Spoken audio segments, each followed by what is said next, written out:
is here to stay. Let me explain to you. I used to have someone that meant the whole world to me. But she left me for someone else, left my heart in misery.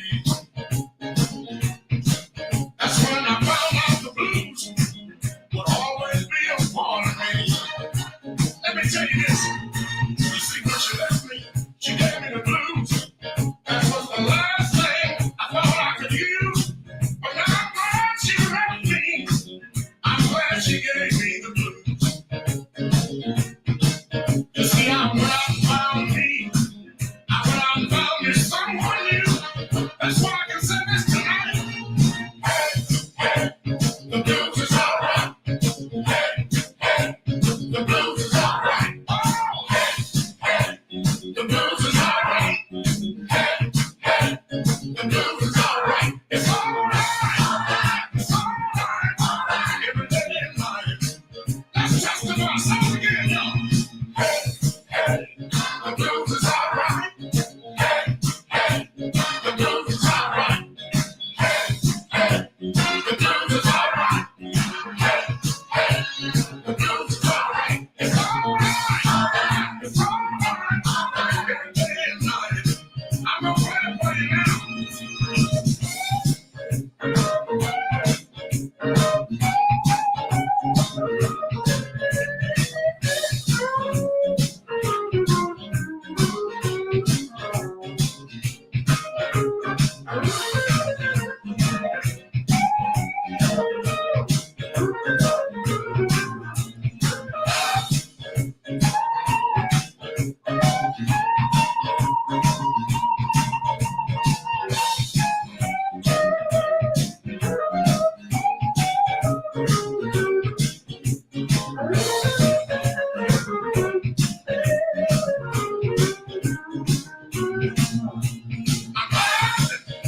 She left me. I'm glad she gave me the blues. You see, I'm waiting for the blues. It was the blues that brought me to you. Yeah. You see, she's never given me the blues. I never would have found someone sweet like you. That's why you said it, y'all. Hey, hey, the blues is alright. Hey, hey, the blues is alright. Oh, hey, hey, the blues is alright. Hey, hey, the blues is alright. It's alright. It's alright. Every day and night. I just gotta say it again. Y'all help me testify. Hey, the blues is alright.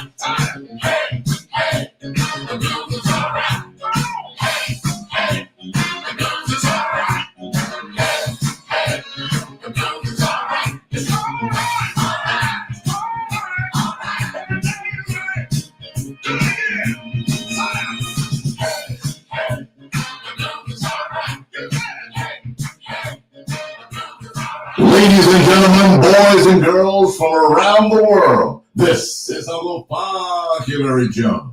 And it's now time for the Poppa C Blues and Southern Soul Show with your host, DJ Poppa C. That's right. Good evening, and welcome to another edition of our Poppa C Blues and Southern Soul Show. I am your host, DJ Poppa C. Happy Monday, happy Monday. That voice and introduction you just heard was the Texas Radio Hall of Famer, Uncle Popular Jones. If you want to hear him throughout the week, you can catch him on KTSU 90.9 Monday through Thursdays for jazz sessions. That's 8 to noon. On Saturdays, it's 2 p.m. to 6 p.m. This segment is called the Ultimate Backyard Party, and it's a party you get a variety of music. And, you know, most of the time I'm sitting there hanging out with him and doing what I do. So make sure y'all tune in and call in and make your request. Just call the request line and say hello. We're there every Saturday, and he's there, and I'm there some days when my job permits in the morning. Now, I was supposed to be there this morning, but I had a long weekend, y'all, and my bed put a chokehold on me that wouldn't let me go, and I was fighting. Good evening, Sister Calloway. Thank you for joining us. Yeah, and so, but I always find the energy to sit in his seat on Mondays because it's always a good time and I get to hang out with you all. What's up, Cheryl Mack? How you doing? Welcome to the show. Thank you for joining us. So yeah, I had an extremely busy weekend as usual. Of course, you know, Fridays and Sundays I'm at Club Super Radio Superstar. And it was always a good time. On Saturday we had the Crawfish Festival with the Eastern Stars and the Masons, and it was a wonderful turnout. It didn't get too hot, but it was hot. Somebody forgot to turn the air conditioner on outside, but we made it through there. And so it was the band Cornerstone Groove. They did their thing. I did my thing on the ones and twos, and then Brian Jack was the late night band, Zydeco band, and then DJ Pooh was a late night DJ. So they had a nice time, and we put on a good show for the people that came out. There's quite a few people that came through the gate. They did not, no matter what time you came, early or late, they did not run out of crawfish. Let me tell you. I didn't know they were going to have turkey necks and corn and potatoes. They did. That went real fast. But the crawfish, as a matter of fact, they had sacks of crawfish they were trying to give away. But they had plenty of crawfish. The weather was good. The grounds were good. And, you know, they didn't even have security. But it was no problems at all. People would sit around with their tents and their chairs. Bruce J, the entertainer, how you doing, my brother? Thank you for joining us tonight. And they came out with coolers. There was no incidents. There was no problems. It was almost flawless. Now, I sweated a little bit, and I had problems with my hair with the heat, but I got through that as well. So it was a good time. So everybody that came out to the Crawfish Festival, thank you all for patronizing the event. It was a wonderful and successful turnout. It was. And we had opportunity to meet quite a few officials that was running for office. As a matter of fact, I'm going to have one of them on the show tonight. But Sunday, I want to shout out Dwight Barkins and the former mayor, Anise Parker, who came to the service and worshiped with us at church Sunday. So that was nice. It was a pleasant surprise. So yeah, it was nice. But before we dive into the show and we do what we do, I want to talk about a few announcements real quick. You know, heard me talk about it last week, but we are promoting the Houston Best Soul Man show. With it's going to be at Taylor's of Houston, and the address is 13100 South Post. So yes, this guy with that humidity was terrible on my hair. It was. But the address is 13100 South Post Oak. In the Houston's Best Soul Man show with Mac Under Gravity, Greg Watson, R.L. Bell, Lord Hughes, and T Dash. And that date is May the 9th, which will be Mother's Day weekend. So I can say I heard all those guys sing because I was going to my library and listen to their music, and it's going to be a good show, a nice show. As a matter of fact, all those guys, except two of them, will be on the show tonight. You get to see their face and listen to some of their music. Okay? But so y'all can come on out and enjoy yourselves, especially you mothers. Once you make it a Mother's Day treat for yourself and come on out and listen to a bunch of good singing. Leroy Allen, the man with the golden voice. That's my brother online. So also June 13th, Three Voices One Night is a soul storm, and these are women giving it. And I'll be hosting. Now for that show, the Houston Best Soul Man show, I'll be hosting that show as well and DJing. But June 13th, same location at Taylor's, you're gonna have the Lady Songbird, Jenda Harris, Yvette Busby, and Lady K will be in the building. And that's for, guess a lot of you guys. And you know, couples, y'all come on out. And I hope you know, Yvette was there Saturday. And I was teasing her when she showed up and I introduced the audience to her. I said, this is a national recording artist. I told them, she said, when I do shows with her, I've done shows with her and Leroy Allen. And I said, one of my favorite songs we have to do is Boot Up. I say, she'll take you to church. What's up, Stacey Smith? I just got to tell them about the Crawfish Festival and how nice it was. You missed it. But yeah, so I gave her the mic and she gave him a little impromptu real quick. That was just a warm up. But by the time she was done singing, they knew who Yvette Busby was. Yeah. She sung with the Corner Groove Band, and yeah, they were dynamic. Hello, Sarah Wheeler. Happy Blues and Southern Soul Monday. Thank you, Sarah. Yeah, but I had to run sound, so I was beat up because I brought all the speakers out for the band, and you know, it was a good time. It was a real nice time. So yeah, put that on your calendar. May 9th for the Houston Best Soul Man Show, and June 13th. It was awesome entertainment. So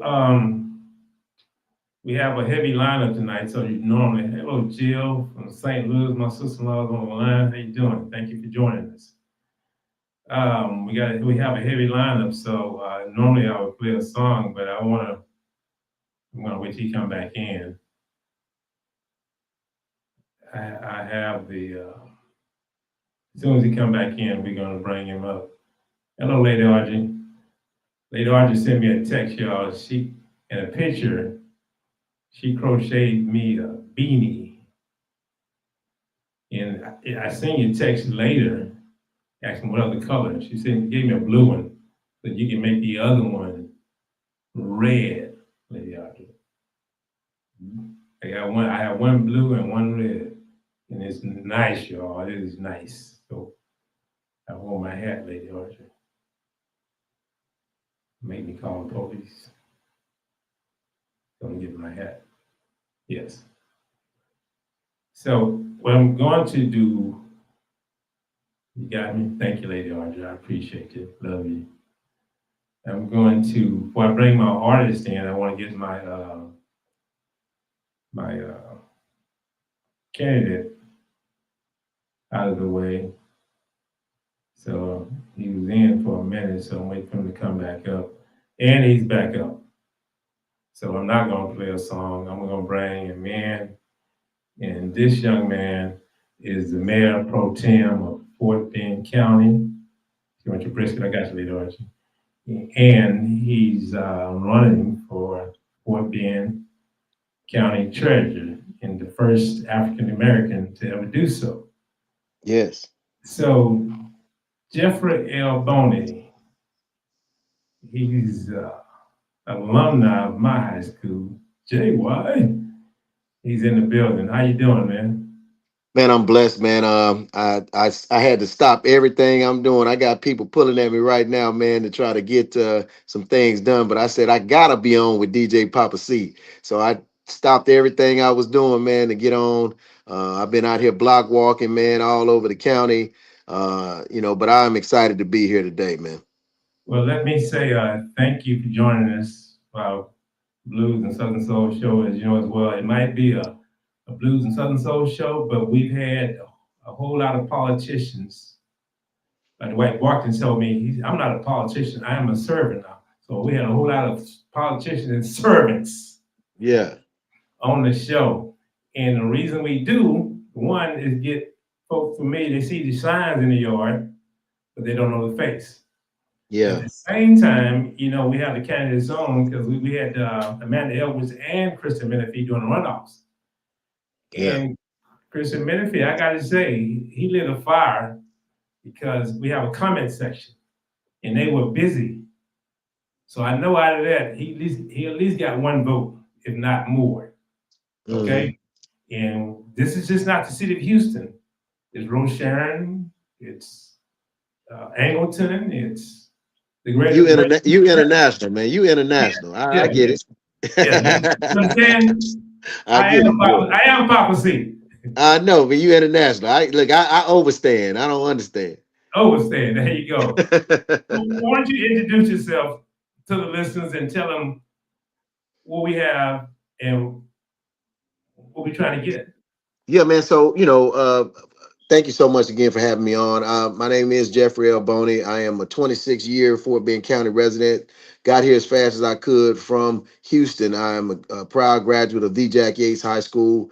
I'm a third generation Jack Yates alum. My grandfather was one of the first graduates of Jack Yates when it was at Ryan Middle School off of Elgin, and then in that location, in that building, and then his brothers and sisters. And of course, my dad and his brothers and sisters and my cousins and I all graduated from Jack Yates High School. So I understand the rich history of our communities. And of course, I wasn't going to go to any other school other than Jack Yates High School. I left JY, got a scholarship to study engineering, mechanical engineering at the University of Oklahoma. Did that for several years, 3 years. Came back home. Felt compelled to come back home, and of course, I transferred to Texas Southern University, and it was from TSU that another alum who's no longer with us, Mr. Robert Jones, and Mr. Harry Clack, were over the career placement. Program and department at TSU, and they helped me get my first job, which qualifies me or helps position me for the position that I'm running for now, which is Fort Bend County Treasurer. I was a bank executive. I got hired by Bank United, which became Washington Mutual Bank, which was the sixth largest bank in the United States. I grew from being a management trainee to a business banker to assistant branch manager, senior branch manager, combined financial center manager, regional manager. So I did everything, became a regional business bank VP, and then, of course, upon my departure, small business banking vice president. And so my experience dealing with the people's money, with no scandals, no issues, dealing with them has been stellar.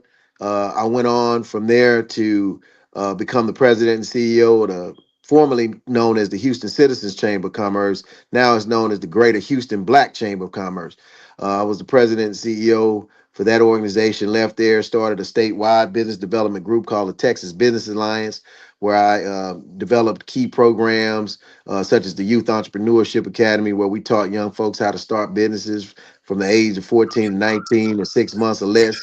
The One Woman National Business Conference and the Business Enterprise Academy, and much more, helping position businesses to go after government contract, private sector, public sector, and international opportunities. I left there and started, along the way, I started my own businesses. I've been a business development consultant for over 26 years, as well as 25 years, and going on 26. And I also have a commercial insurance agency, so I understand compliance. I ran for office to become a city councilman in Missouri City in 2017. I was unopposed and was reelected 3 other times. So I served 4 terms as not only the city council member, but mayor pro tem of the city of Missouri City, Texas, for the past 8 years. And I ran for mayor in November. Fell short by only 700 votes. Man, it was a tough loss. It stung. However, Show. say what? Oh yeah, if I came on this show, I would have got them 700 votes, 701 votes. But unfortunately, man, I fell short. But just because the outcome did not come my way doesn't mean it did not mean that my service went away. My desire to serve the people, and so I decided to run for this office. I came in first in the March 3rd primary this past March. Although I was the top vote getter, I did not get 50% of the overall vote, which is why I'm in a runoff election right now for May 26th. Early voting starts May 18th through the 22nd. So I'm qualified, I'm trusted, I'm tested, I'm ready to serve on day one. I have everything that it takes to deal with safeguarding the people's money, also dealing with investment strategies, and handling the payroll responsibilities and vendor payments for those that do business with the county. And that not only encompasses all of the county departments, but also things that like the Fort Bend Toll Road Authority, where all you pay your toll, all them expensive tolls that you end up going through on the Fort Bend Tollway, the Fort Bend Drainage District, and many other entities. And that's not just property tax dollars that I safeguard, but it would also entail the sales taxes and the fines and fees that the county collects. So again, I'm more than qualified. I was the chair of finance, appointed by the mayor of Missouri City 5 straight years. I served on the board of the Houston Galveston Area Council, where I was the chair of the audit committee and on the finance and budget committee. So everything I've done, not only local, but regional, statewide, and national, I was on the board of the National League of Cities and the National Black Caucus of local elected officials. I've done the work. I was on the board of the Better Business Bureau, People Fund, which is a statewide micro lending institution. I know how to deal with money, handle money. I'm not afraid of it. And again, I haven't had any issues dealing with it. The people have trusted me and entrusted me with not only their vote, but their belief that I'm qualified to do the job. And I'm looking to do it as the Fort Bend County Treasurer. So, that was going to be one of my questions. When you get elected as the Fort Bend County Treasurer, what were some of the main duties that you want to target? So there's some primary things that I want to make sure happen that's not happening right now. First of all, we need to modernize the office with the advent of AI and other technological advances. We got to make sure that our internal controls are solid. There are cyber attacks that are going on all the time. And we want to make sure that there's no issues where people could infiltrate. Like I said, I served on the board of the HGAC, Houston Galveston Area Council. We got hit with a cyber attack, and it hamstrung our organization because they took control over a lot of the content and information that we had, and we had to pay like a ransom. Yeah. We had to pay a ransom for that. And so we don't need that happening to the county offices, especially when it relates to our money. We don't need those type of white collar crime activities to happen. But also we need to make sure that we can streamline things, make things more accessible to the public, transparent, so that people know where their dollars are being spent, whatever precinct that they live in, regardless of their neighborhood or their zip code. Also, we need to make sure that we connect this office to the community, because right now people don't know who the treasurer is. They don't know what the office does. And I plan on creating a program on day one called Total, which is called the Treasurer's Outreach for Transparency, Accountability, and Learning. And a part of that is going to have an advisory board where I get to hear from the community, from the cross sector, the diverse county that we live in, from different places, all precincts 1, 2, 3, and 4, and have them give me feedback and advice, and try to do things that are going to provide educational opportunities and access in the communities. We also got to make sure that the money that's transported, that we receive in cash from our offices to the depository institutions is safe as well and not being handled by employees or people that may be reckless in their handling of the dollar or have sticky fingers. So a lot of things that I plan to do is to make sure that our internal controls are solid. We modernize that office, and more importantly, man, we need to connect this office to the community. Well, I mean, you're busy for one, Mhm. and love the ideas and the energy. You were speaking of serving the community. I caught you in the act probably about 2 or 3 months ago. It was yourself and Ron Reynolds. It was over, I think, in Missouri City or Fort Bend County, where it was senior citizens uh, uh, apartments. I think it was senior Oh citizens, yeah. and they were having issues with the elevators. Yeah, man. They were without elevators for over 2 months, and they reached out looking for some relief and some assistance. I mean, you had people. When I saw the situation, I didn't think about, oh man, this would be a good photo op or this would be a good political stunt.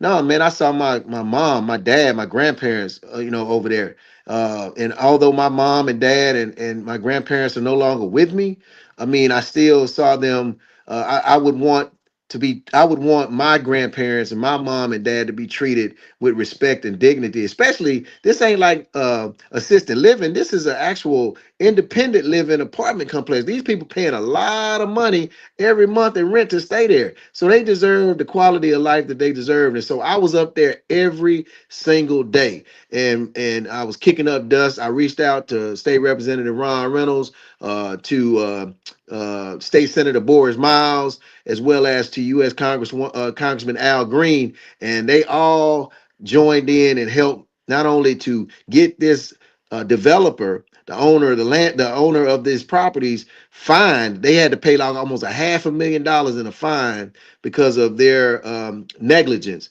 Also, those elevators got operational. But one of the things that made me almost cry, man, was an 85-year-old resident there, and she said, when asked by the media, what would you do if a fire broke out?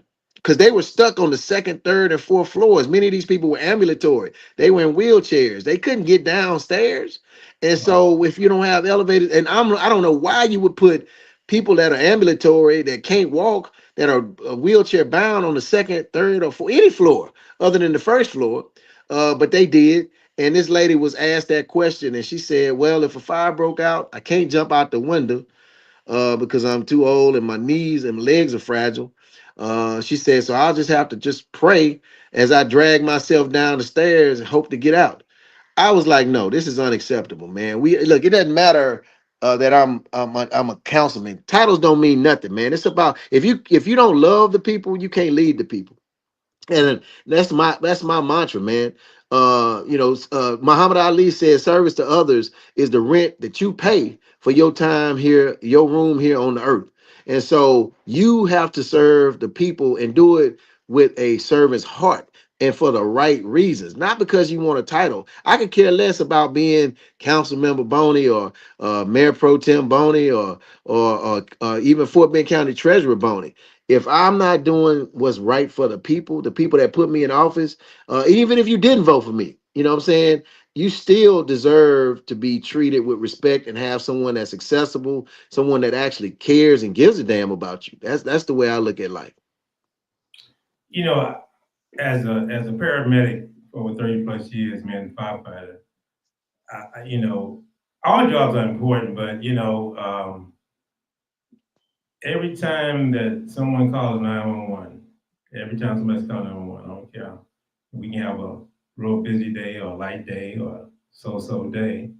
I'm always excited by having the opportunity to help somebody, man. So to me, what you're doing is a calling, a great calling. I mean, I love your passion. I love your energy. I love your platform. And we need more guys like you in office want to make a difference besides just holding a title. Mhm. Those people that when I seen it, I was watching news and I seen you all there.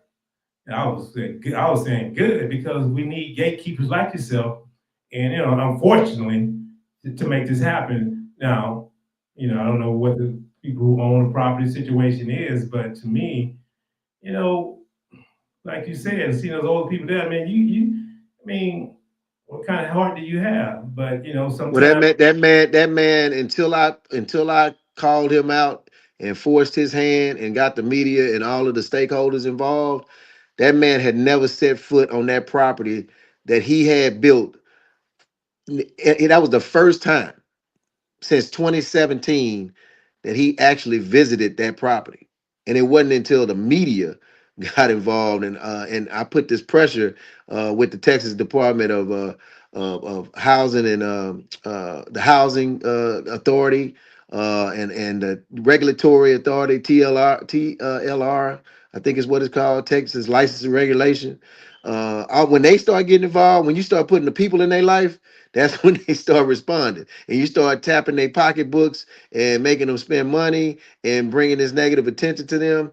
Yeah, that's when they start responding. It's sad, but it's true. That's the reality of sometimes how things go. But you got to have somebody that's going rattle the cage and that's going to speak up for those people that can't speak for themselves. And these seniors, they paid their debt to society. They raised their kids, their families. They worked for many years. They gave to this country, some of them serving in the military. So they deserve to live out the rest of their lives, the quality, have the quality of life they deserve, man, just to have a good life.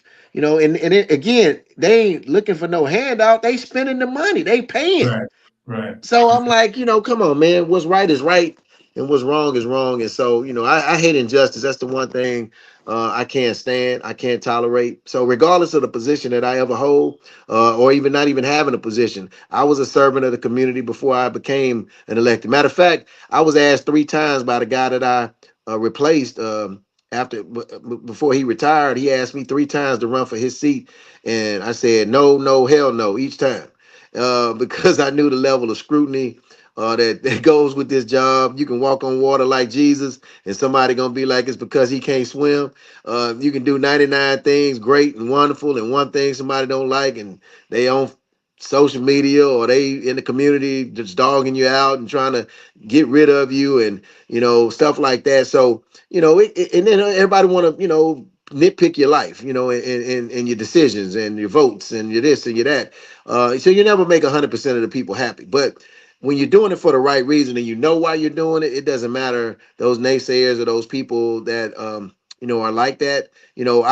I love the people. And so yeah, that's what drives me. The love that I have for the community, for the people. If it's not for the people and seeing an opportunity to make a difference and an impact, then I would never do this. But I see that if you're not at the table, you're on the menu, and you got to have people that know what the hell they're doing in these seats in these offices and actually care. And so I am qualified not only to serve in this role, but to do it on day one. And you get a true benefit in the fact that I'm someone that actually is going to be there for the community. Jeffrey L. Boney, man. Seems like you got a plan and a mission, man. There's nothing phony about Jeff Boney. Yeah, I like that mission statement, man. He's on fire. Yes, sir. That's good, man. I'm proud to say that you are a JY alumni. I'm always glad to see any of our alumni, whether they graduated with me before me or after me, making a difference. And when I started this show, I'm gonna tell you why I started this show. It was right after the election. This month is our 1 year anniversary. Mm, And when I seen the election, um, the presidential election, and how many of us got involved, didn't bother to get involved. I said, I don't know what I can do, but I got to do something. So, I started my little podcast to have guys like yourself to, talk to the audience and, hopefully somebody will wake up. If it's just one person to get yeah. involved, to make this world a better place, this city, this world, always will Well, exist. what you're doing is extremely important, man, and I'm very appreciative to be on your show. Keep continue to do what you're doing. Another thing I didn't say because I was trying to just I can just go on and on and on, but I used to be the editor of the Forward Times for over 15 years. I wrote all the main stories. I was the general manager and also had a show on KCOH radio Monday through Friday called Real Talk with Jeffrey L. Boney. And so I was on CNN and CNN Headline News. I've always used my voice, or at least sought to use my pen, my voice, to make a difference and to tell people stories and to speak for those that cannot speak for themselves. So what you're doing, Papa C, and tell Uncle fucking Larry, I said what's up, or I'll tell him myself on this podcast as he watches it. But what you guys have done and are doing is important and critical, and we need it. We need more of it. And I'm asking you to continue, and you have all my support, and I'm happy to be on and honored. Well, when you win, I had the white boy do the same thing, and Christian Menifee gave me his word, but he hadn't been back yet. I understand he's up in the big house taking care of some business. But when you win, I want you to come back on my show, even if it's 3 or 4 minutes, Yeah. to say, "Hey, I made it." All right. I may come up there and co-host with you. Hey, I got a whole lot of room right here, baby. And I'm just teasing, man. So count, anytime. count me in, man. I'll be back, man. Well, I appreciate you taking some time out of your day to let the viewers see who you are and what you stand for. I appreciate you coming by the Crawfish Festival Saturday. Did you get a chance to get any crawfish? Man, no, but they was fixing me a plate, and I had to get to two other local events, man, and so I did get some crawfish that day, just not at that crawfish boil at another crawfish festival. So I went by at Hunters Glen Park, but man, I ain't gonna turn down no crawfish. So I hate I couldn't get none there, but I ended up getting some that day. So mission accomplished. Well, at But least you got, everybody had a good time. I enjoyed the Zydeco, and of course, the sounds of DJ Papa C. yes, sir. My man Jeffrey Boney, y'all. When is the election again? Let the viewers know. So this election, and I'm encouraging everybody vote in every election. The people that are local impact your life the most. So whether it's your mud board, your school board, whether it's your HOA, whether it's city council, there are a lot of elections going on, but mine specifically, early voting starts this May 18th through the 22nd. It's only 5 days this go around. And in May 26th is election day. May 18th through the 22nd early voting, and May 26th is election day. Christian and Al are on the runoff as well, the same ballot as me. And then there's three other races that are in a runoff election in Fort Bend County. One is for Fort Bend County 4 commissioner. And as y'all see what's going on with KP George and all of the foolishness down in Fort Bend County with the county judge, we need people to come out and vote for county judge. Rochelle Carter and Dexter McCoy are in a runoff. And then for county clerk, we have a lady named Sonia Jones, who was on the Fort Bend ISD school board and is known to be a MAGA Republican running as a Democrat. And then you have Maria T. Jackson, former judge in Harris County, that's in the runoff as well. So all of these races, man, are very important. Like I said, who represents you, they're going to make decisions for you or on your behalf, regardless. The county clerk deals with all your vital records and stuff like that. So you don't want all that stuff being turned over to the wrong hands. So just because it ain't the president or the governor or the senator doesn't mean it's not important. All of these positions are very, very important and are critical, and they're all going to make a decision that impacts your life in some shape, form, or fashion. So why not make an impact and make the choice that you want to make for the right people to be in that office? Do your research and get there to the polls to vote for every position on the ballot. Well, in the words of Al Sharpton, elections have consequences. Yes, sir. So if you're not voting, don't complain. They're going to do it anyway. But anyway, I'm encouraging everybody to vote. Jeff, listen, I appreciate you taking out your time, and good luck. And You know, with the energy and the fight you have, I have no doubt that you're going to be the next county treasurer. And as I understood, you're going to be the first African American county treasurer in that location. Yes, sir. First African American, and of course, hadn't been a Democrat, a real Democrat, not the old school Southern Democrats that was Jim Crow supporters and hated the fact that black people had gains after Reconstruction. But I'm talking about in about 70 years, it's never been an actual Democrat in the seat, but I'll be the first African American, and I'm very excited about representing to the nth degree. Well, God's blessings, man, and God's speed, man. I pray you do well. Thank you, brother. Thank you. All right, have a good night. All right, you too.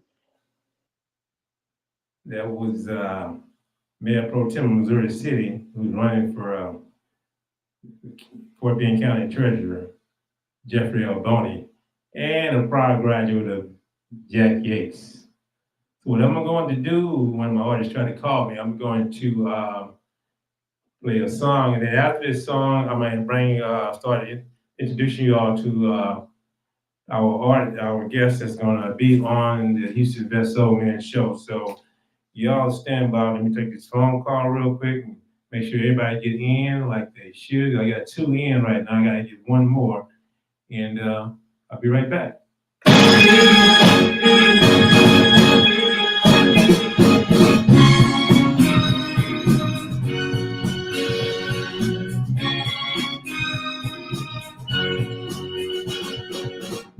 Oh, I know you're surprised, girl. See me knocking at your door. We had a little misunderstanding. I packed my bags and left and said I wouldn't be back no more. Yes, I did. I went straight to another woman that I thought wanted me. But when she found out I had lost you, she got more than she could be. She said as far as she was concerned, that we were through. And I might as well turn around and go back to you. So I'm standing knocking, baby. Please let me in. Oh, yeah. I'm standing knocking, baby. Please let me in.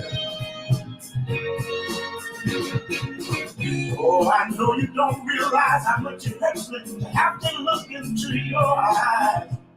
Oh, no. But I've got to get back home, baby. Even though I know it's gonna hurt my pride. Yes, it is. That other woman, she just messed up my mind. She didn't really love me. She was only wasting time. And I was just a fool to believe that you were wrong. She was only jealous of us, baby. Trying to mess up our home. I'm staying knocking, baby. Please let me in. Oh, baby. I'm staying knocking, baby. Please let me in.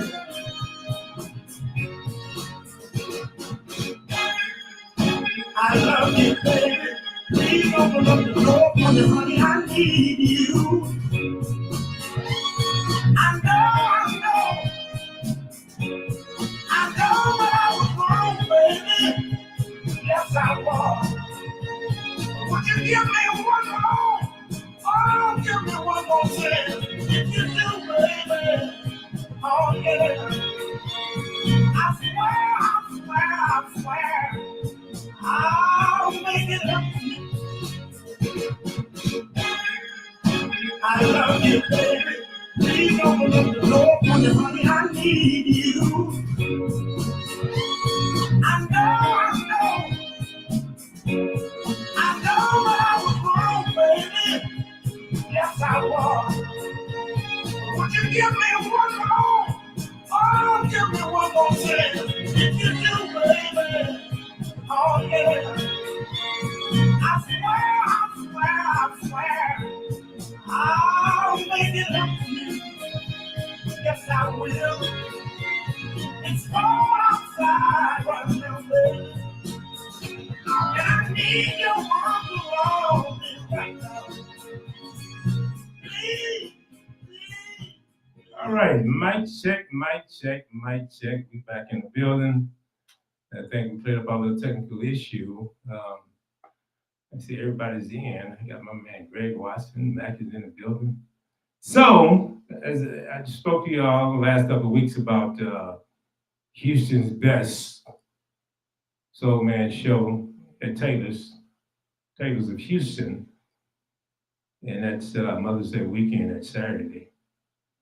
And you're gonna get opportunities to not only see their faces, but listen to their music. Not only listen to their music, see their faces and have a conversation. So, first man in is going to be Houston's own Greg Watson. What's happening, man? What's happening? Hey man, happy Monday and welcome to the Poppa Blues and Southern Soul Show. Thank you for having me on, man. Well, tell us a little bit about Greg Watson, man. Houston Greg Watson. Mello, what's up, Mello? I'm recently retired law enforcement from Houston Police Department, over 27 years.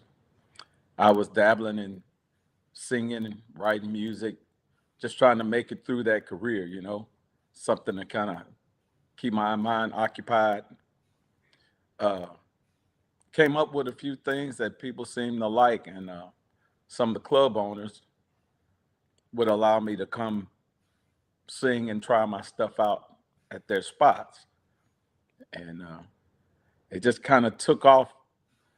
I wasn't even ready for it to take off. It took off and people was like, hey man, can you come do this? Come do that. I'm like, wow, ain't God good.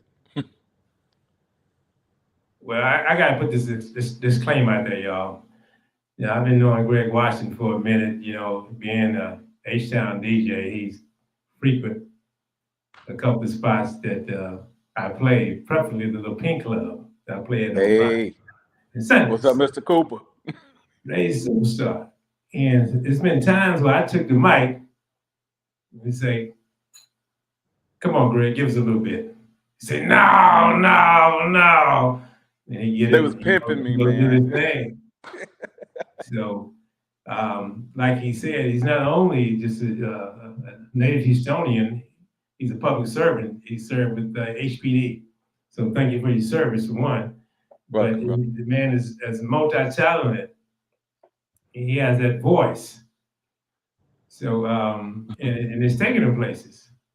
Is this this is not the first time that you performed in concert in Houston, is it, Greg? No, man, I did the Jeffrey Osborne, Stephanie Mills concert at the arena where I think Funky Larry Jones was hosting. So I got a chance to do that, open up for Jeffrey Glenn Jones, Regina Bell, did some things at the Rooster. I also got a chance to do some things in Mississippi with TK Soul and a lot of different other artists, man. So it's been a fun ride. So I guess now it's time for me to concentrate on doing some of that. Since I retired, I don't have to concentrate on that other stuff anymore. So I'm just kind of getting back into singing again. It's fun, man. It's fun. Yeah. So when it comes to singing, I'm just curious, Greg. You know, I see you around, you know, the spots and hanging out, man. But how long have you actually been singing? And my grandmother made me get up in church and sing when I was little. Gates Chapel AME Church, Crossett, Arkansas. I did sing in the choir in school, high school. I got a scholarship for choir, also with the track stuff in Southern Arkansas. So I did some show tunes and opera stuff then. I never really thought I'd be doing this stuff, but I just liked it. You know what I mean? So when you got older, I mean, what made you, you know, either, you know, write your music or want to perform? Who heard you and who motivated you, or were you self-motivated? I love the Luthers, the Teddys, the Peebos, and the list goes on. Um, I was trying to raise a family and stuff, but one day I watched this show that comes on. It used to come on every week, and I saw some artists performing on that show, and I'm like, you know what? I think I can try that, you know. And I went to a couple of talent shows, the Wonder Bar, Maxwell's, and that's where I started, you know, Oh man, getting that was that way back fever in. when. Wonder Boy Yeah, Max was yeah, those back in the day. yeah. I had Started hair getting back then. I didn't have gray either. No, I didn't either, but you know, we went lifing. Yeah, yeah. That's good, Greg. So I mean, your music, your feature song, I'm gonna save for last, but I'm just curious, the music that you have right now, are you writing your own music or someone writing it for you? I write it. That's the You write fun part. I love that process. I've also started dabbling in some production also. I have some new stuff. Hopefully it'll be coming out real soon. Um, Need some other artists to sing some of it also. So if you're artists out there and you're interested in singing, hey, holla at me. We might can fit Well, something to your voice. I gotta ask you this. You say you opened up for Jeff Ringham, Jeffrey Osborne, Jeff Osborne? Stephanie Mills at the Yeah. arena. Big stars like that, man, that you come in front of, man. How was it? Was it butterflies, or were you just like, hey, I got this? Or were you confident? No, man, I was more confident searching for somebody with a gun on the other side of a room while I was at work than being out there. Um, but Jeffrey was one of my favorite guys. And what's so funny about it, when I went into the studio for the first time ever to do that one song, I opened up. They're trying to make me get relaxed in the studio. And I did that do do do do do do, that part of Jeffrey's just playing around in the studio, right? And my boy recorded that and put it in a version of the song. When I got on the stage, he said, if you do that on the stage, they will escort you out before you finish that first song. So, but I did get a chance to meet him, and he was cool. He was busy, had to run guy, but it was a fun thing. It was a milestone in my life, you know? Man, that was good. That was an experience of a lifetime. Yeah. Okay. Well, I'm gonna ask you this, and which I'm asking the other two guys about the same thing, but the Soul Man show come up at Taylor's. You're a part of that, Yes, sir. and shout out to my man Leroy Allen in the building. Thank you, Leroy. Putting it together. And what I like about it, one, I'm DJing and hosting. It's all Houston, man. It's all Houston. Houston has an opportunity because we are. I tell Leroy Allen all the time, and Lady Audrey. We have tons and tons of talent, man. Houston is saturated with talent, man. As a DJ, man, I had an opportunity to meet a whole lot of Houston folk, man, that can sing, man. Yes, sir. Yvette Buzzard was at the Crawfish Festival Saturday. Bingo. She's a bad lady. I mean, she badder than Michael Jackson. I mean, she is bad. She's actually singing on one of my new songs that's coming out. Okay. So that was special. I met Yvette a long time ago at the Rooster. At the Rooster. Well, when she does it, she's effortless. Yep. That's talent. But this first song I'm gonna play, the name of the song is called Lies. So tell me about it. Well, a lot of times we tell the truth, but some people might be so used to hearing lies that you can't get in until you tell something. That was my thought process of writing that song. But the dancers the two-steppers, swing out people, it was a beat that I thought maybe they could dance too. So that was one of my motivations. And surprisingly, it did pretty well in different places, man. Lies. You know, the Republicans call it alternative facts. So let's check it out, man. Let's check it out. This is the Houston's own Greg Watson, y'all.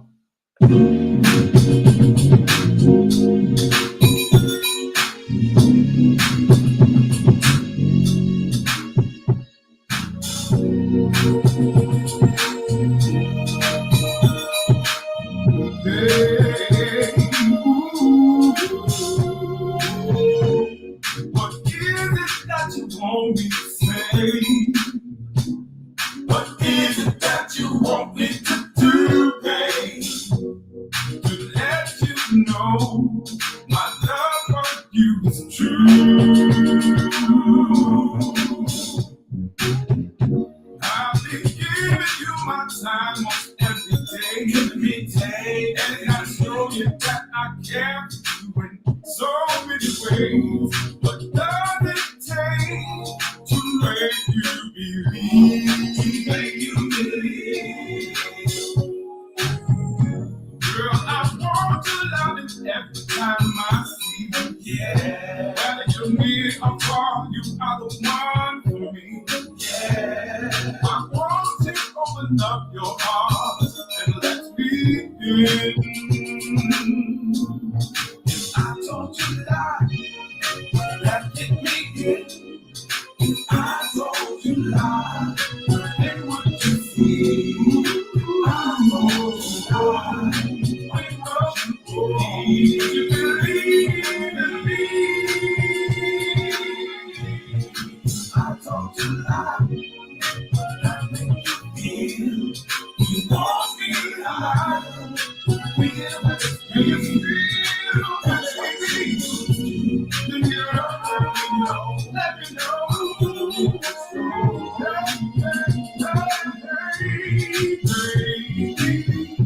You're so beautiful, girl, that my eyes can see.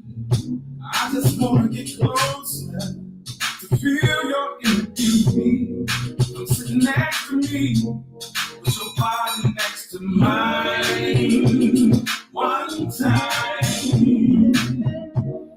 is it getting hot in here? Can you feel the heat? You can take that off, babe. That's okay with me. And we hold each other for a while. It's just a trial, you see. I want your love every time I see. Whether you're near or far, you are the one for me, babe. Girl, let me know. Girl, just let me know. I'll do it for sure. I told you that I told you that you want me to lie, girl. To feel that it's real. If that's what you use, girl, let me know. I'll do it for sure. I'll do it for sure. That make you feel. You want me to lie, girl. To feel what it's real. If that's what you use, girl, let me know. I'll do it for sure. I'll do it for sure. Tell me what to say to get you. What do I say to you, baby? Whether it's right or wrong, you can do what it do. Whatever it takes to get through you.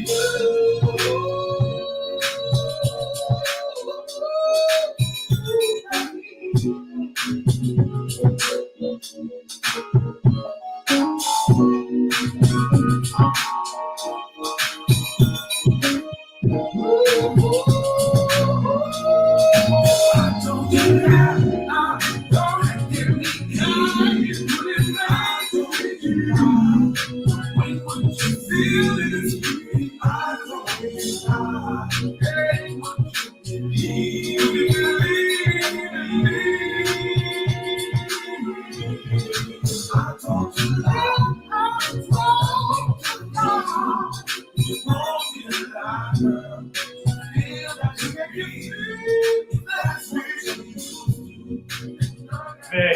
That's nice, man. All right. You got that Shout out Ollie to my Woodson out boy for there, Nico. man. Shout out to my boy Nico and Russell Taylor. Russell Taylor's gone now, but they helped me with that song. Man, that's appreciate you, brother. I'm smiling because I got me another stepping song I can play at the Pink Building, man. I hear you. And I'm sitting up here thinking, boy, if I could dance, I would do it, you know? Oh, Yeah, I have another song, man. I'm gonna play at the Pink Building because they love to step at the Pink Building, man. hey. And I'm gonna That get you is- something else too. That's a nice arrangement, man. That is a nice arrangement. Appreciate you, brother.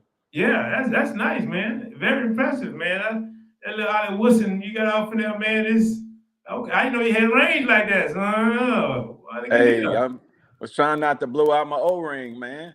Yeah, Leroy Allen said it, man. That's a nice one, man. Oh, That Lord. is. I mean, that's a nice arrangement. Yeah, you was singing background too? Yeah, me and my boy Nico Harden. Okay.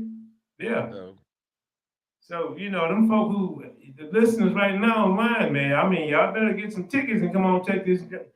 Man, it's going to be a nice little show, man. We still have 2 more guests to go. And 2 more is not on the show. So, man, y'all in for a treat. But, you know, y'all heard me tease Greg about me giving him the mic all the time. And since the first time I heard this song, when I met Greg Watson, some years ago, it's always been one of my, I actually have a side list for stepping songs, and this is in my side list. you know, Mel Waiters, when he was alive, I really didn't know him at first, but I started talking to him more. I opened for him a few times. He asked me to come go somewhere and open with him when I opened in San Antonio. And Slick Rick introduced me to him. So I was trying to let him hear some. Slick Rick Lauderdale. Yeah, Slick Rick. I was trying to let Mel hear some of the songs that I did just to get his opinion, right? Yeah. And he would listen to everything I would put in front of him, but he always came back to, hey, Greg, can I hear that other song, the one you're fixing to play, called This Time. And one day he called me. I was shocked. He called me. He said, Greg, something about that song. He said, I all you need is one song. He said the one song that I was going to give away was the one song that took me where I am right now. So I'm still dabbling with that one song. I have the other arrangements of it, and I'm just gonna see how far I can go with it. Well, I can tell you, as a DJ, you know, I played at the Red Rooster, Bar One, 50/50 Club, Bottom Line, Bessie's, and like I said, I have a column for the stepping songs. Mm-hmm. Yeah, most of the spots I played at, I mean, I had the opportunity to play at this hip hop upbeat club, and they was gonna pay nice money. But that's not who I am. That's not my genre. I did a birthday party for this guy. I think want to say he's an alpha. Anyway, hey. Yeah, he called me. It was out by the airport, and you know it was a nice payday. I did a good job. So he called me again. This party was for his fiance who had graduated with her doctorate or whatever. Mm-hmm. And he called me months later and said, hey, Poppa C, my boy's graduating, man, from college, man. So I want to, see if you can do this party for him. I said, man, I don't do high school or college parties. He said, oh, no problem. So he threw some money at me. He threw some good money at me. Mm-hmm. I said, cool, man, but I'll see, can I find somebody? That's some good numbers. He said, what? He said, man, he said, are you kidding me? Hey, Pop, this is me. I said, okay, I understand that, but I don't do, college and high school parties because that's not who I am anymore. Yeah. I never really liked it, but my point being, the style of music that you play, which I do like some little upbeat music. Some spots I go to, even the 90-year-olds want to turn up.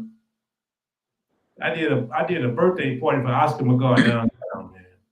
All right, Oscar. That was, they was city council people and officials and judges and all that. And man, I messed around and got loose. I had one too many glasses of Kool-Aid, played a little blow the whistle, man. I seen this judge and his wife, man. I know they were more close to Geritol than Flintstone vitamins. And I looked over there, man. Oscar came over there and said, "Hey, Pop, look what you're doing to these people, man." I mean, she was backing it up and he was going forward, man. I mean, they were every bit about it. He's an old judge, man. But he called me the next day and said, "Man, they asked, man, you will, whatever point you can, bring that guy back, man." So the point being is that, my mindset changed and I'm playing a lot of older clubs. Just like, Superstars, that's me all day. Yeah. I love the crowd, love the environment, love the atmosphere. And so, I say all that to say to set this up, man. This song just fits. Greg Watson, y'all. One of my favorites from him.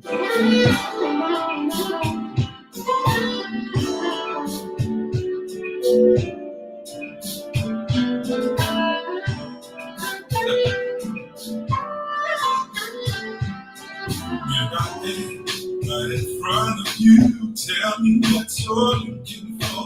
Open up your eyes and see exactly what you mean to me. I'm willing to wait, and I'm not gonna make the same mistake this time. Not this time. It's more than an option. Just trying to keep my cool. With you is where I wanna be. I wanna play the fool, you see.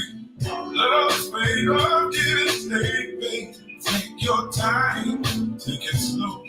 Like I said, we don't have to rush no more. You're not getting what you want when you want it. Baby, don't you rush to give up on it. Open up your heart this time. Sit back and enjoy this love ride. Yeah. Oh, baby. This time. Baby, won't you hold that pose? There's something you ought to know. You look so doggone good to me. It's not just that, you see. Looking in those big round eyes, girl, you got me hypnotized. Your smile can light a city street. What is this, girl, you do to me? What's the night? Take it slow. We don't have to rush, no. If you're not getting what you want when you want, baby, don't you rush to get on it. Open up your heart and sit back and enjoy this.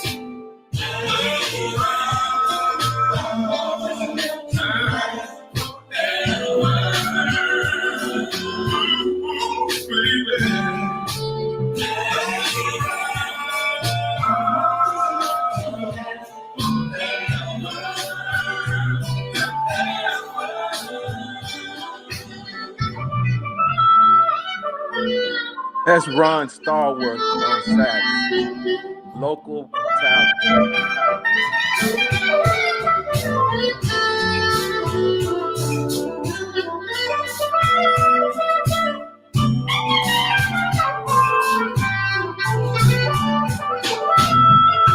Baby, we don't have to rush no more.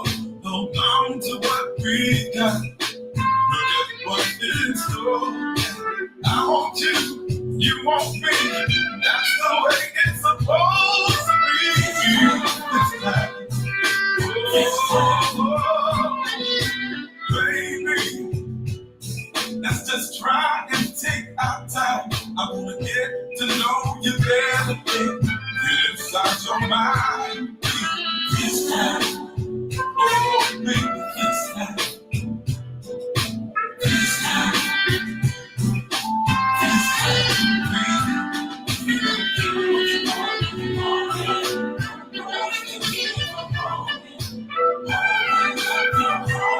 Man,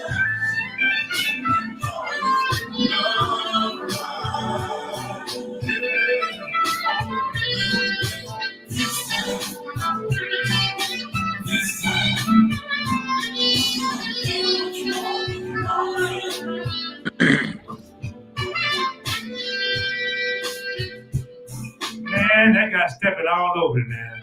Hey, You know how some people, y'all, in the studio versus when you see them in person, they sound different. But let me tell you, what you heard, that's Greg Watson.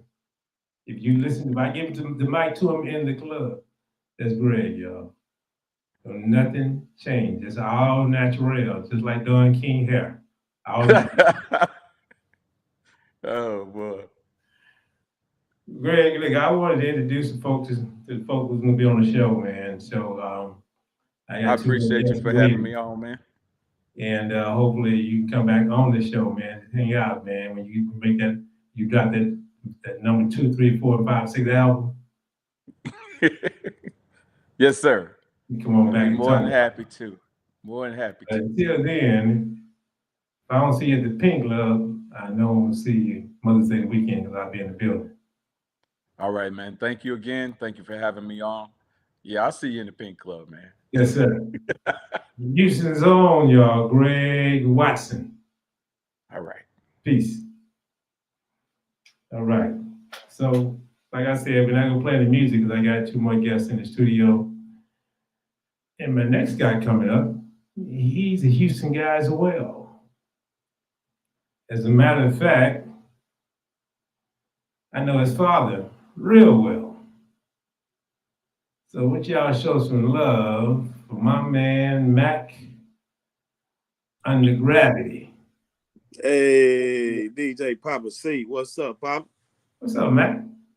Man, I got my daughter over here with me. She won't let me do the interview by myself, man. Hello, daughter. That's all right. That's Riley. When Uncle Funk is on there, sometimes his grandbaby's in the room, so it's all good. The more the merrier.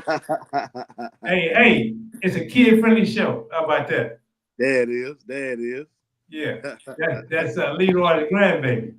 That's Leroy grandbaby right there, and she can sing too. Uh-oh. That's my future interview right there. There it is. I'm telling you. So for y'all that don't know, Mac Under Gravity is Leroy Allen's son. Yes, sir.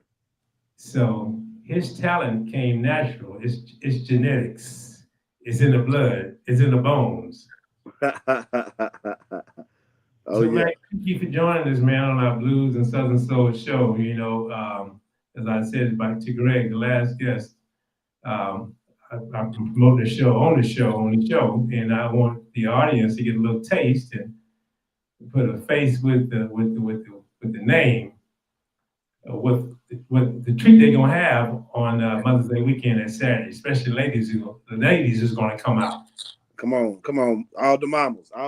We need all the mamas and all the mamas are gonna come out and celebrate with us Mother's Day 2026, May 9th. So let me tell you one of the things I noticed about you when first time I had opportunity to see you perform. Okay. The confidence. Confidence, you said? The confidence. Well, I mean, like you I said, love the confidence and the showmanship.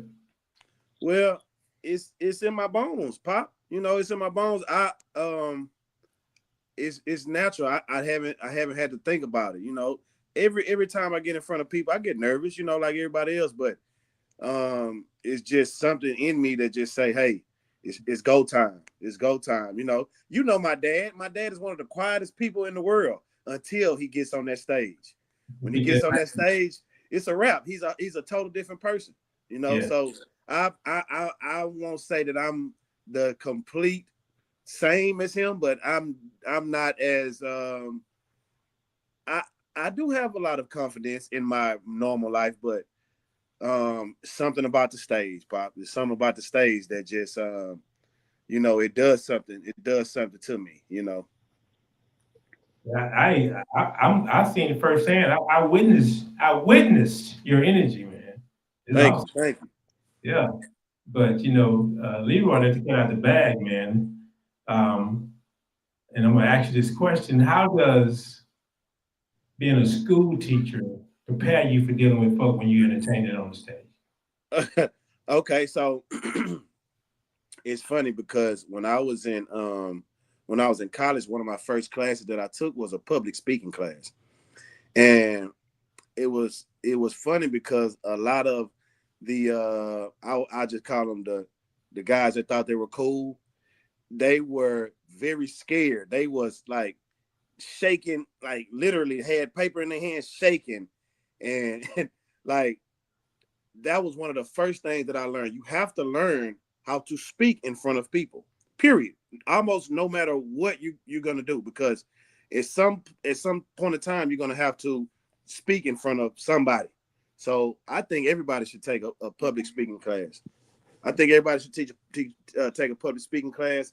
And just me being an educator, I was an entertainer before I was an educator. So I think being an entertainer helped me be able to perform in front of kids.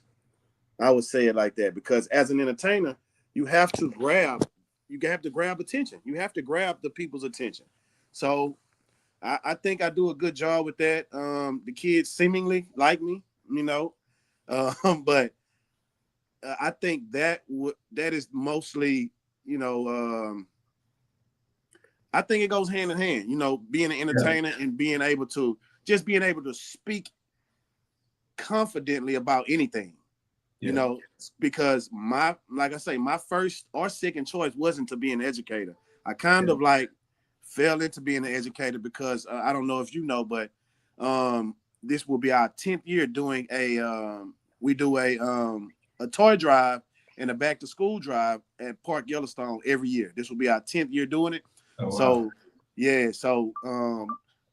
that kind of made me want to get more involved with the smaller kids, because I teach elementary. I've tried to teach every grade level up to 12th grade, and I think that the kids they're needing a male role model more in the elementary sector, because it's not a lot of teachers in that sector. Now, middle school, high school, it's a lot of coaches and things like that are males. But in elementary, it's like a lot of the males don't have the patience for those little kids, first grade, second grade, third grade. That takes a lot of patience. So with someone like this, you got to be patient. Hey, you get OJT, on the job training. Right. Most definitely. Like I say, that I like to say this joke about patience. So I had these vintage Gucci glasses that I bought in 2001. They were eyeglasses. My daughter was younger than what she is now, and we were playing, and I kind of like, we were playing and we was wrestling kind of, and she kind of tripped and she smashed my glasses. And what I'm gonna do? I'm gonna get mad and beat her up or something? Nah, I had to suck it up and keep going. So I feel like if I have the patience for this little one, then I have the patience for it all. No, I would never let a kid take me out of my where I'm supposed to be, take me out of my cool. So yeah, I've been getting a lot on the job training, Pop. Well, let me tell you, it's two things I couldn't do. One, I had ADD, OCD, and I couldn't be a truck driver. Yeah. That's one. And I always say this. And two, I couldn't be a school teacher, because you would see my face on the news and my head be sideways with a number underneath me. Yeah. I promise you. Like Lady Archer said, middle school is a different beast. She's right. These kids today, I don't know what milk they drinking. Man, they ain't drinking milk. They drinking liquor. Yeah, exactly. Well, I ain't gonna go there. But my pastor always said these YNs today, boy. Yeah. Most definitely. They're different. They're different. So I applaud you, man. My older sister, she got a master's from Texas Southern. Okay. She's been teaching 40 plus years. Wow. and she's in church 8 days a week. Right. Okay. Okay. So I guess that's why she's in church 8 days a week. Yeah. Gotta be. And it's in education, it's not even about the kids. It's about the parents, because the kids, they are just a product of their parents. So I have a soft spot for the kids even more, because they don't even have control over their emotions or what's going on with them. A lot of the things are environment induced. We're literally a product of our environment. So like with my parents, we wasn't the richest, and we stayed on Yellowstone for a very long time. Yeah. We have a house on Yellowstone right now. So it wasn't about where I was from, but inside them four corners, them four walls, we were rich. We had so much love. We were rich with love. Yeah. So the thing is, the like you say, the YNs now are being raised by YNs and YWs. We're raised. These are children raising children, and they are they're trying to figure it out themselves. And when we have 30-year-old grandfathers and grandmothers, because the kids are having more kids at a younger rate. We always had, kids having babies. We had that every generation, but it seemed like it's more rampant now, and it's like it's no separation. Like the kids are dressing like their parents, they're looking at the shows that their parents are watching. It's no separation. Like we couldn't even be in the room when our parents were talking. Yeah. And now it's like they're having conversations with their parents, cussing with their parents. So I to go back to the education thing, I just feel like I may not can give be Superman, but I definitely can help one or two kids out while I'm doing this. Now I might not be doing this forever, but while I'm doing it, I feel like I can help some kids. Yeah, that's awesome. So what jump started your well, of course Leroy being your father, but what jump started your singing career? So fun fact, I'm not really a singer. I like to sing, but I started rapping first. So me and my brothers and a few of my friends, my mom and dad, they bought us some turntables and a karaoke machine when we were I want to say about 6th grade. They bought us some real pianos, and we just started making our own beats. We started selling our own music at school, and we just like made a little crew. And it was basically a mirrored image of my dad, because I would walk in the living room sometime when I was growing up, and I would see Leroy Allen. I would see Chopper Law. I would see Monk. I would see Terry Ellis from In Vogue. I would see these people in my house playing music. So it all comes back to, it's like I really couldn't run from it. And we started doing talent shows, and we started gaining traction in the city. So to the point where for about 10 years straight, we were invited to the I don't know if you know about South by Southwest. It's in Austin. Big event in Austin. We were invited there for the last 10 years. And so now what's happening now is that I'm rebranding myself. Some of my partners, they actually are becoming partners instead of being in the rap group with me. So I won't consider myself a singer. I would just consider myself an entertainer, because I will be dropping an R&B album this year, but I have about 8-9 rap albums under my belt as well, Pops. Wow. So well, since we have you on here, I was gonna play a couple of your songs, but I have my other guests waiting. I'm gonna give the audience a little taste of Mac Under Gravity and what they're gonna see. Oh yeah. On Mother's Day weekend. Oh yeah. This was called Spend the Night. Did you write this song, Spend the Night?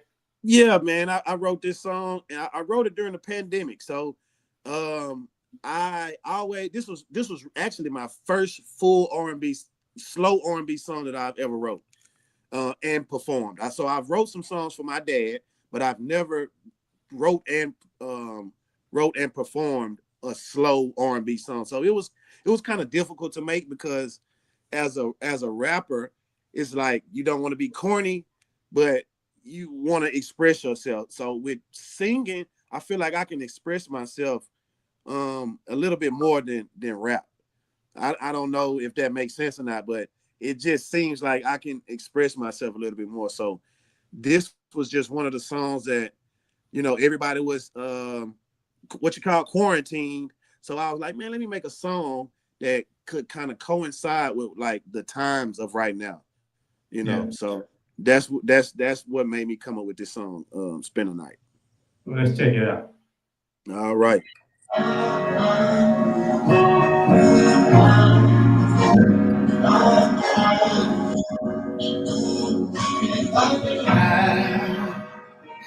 I want you to spend the night, baby.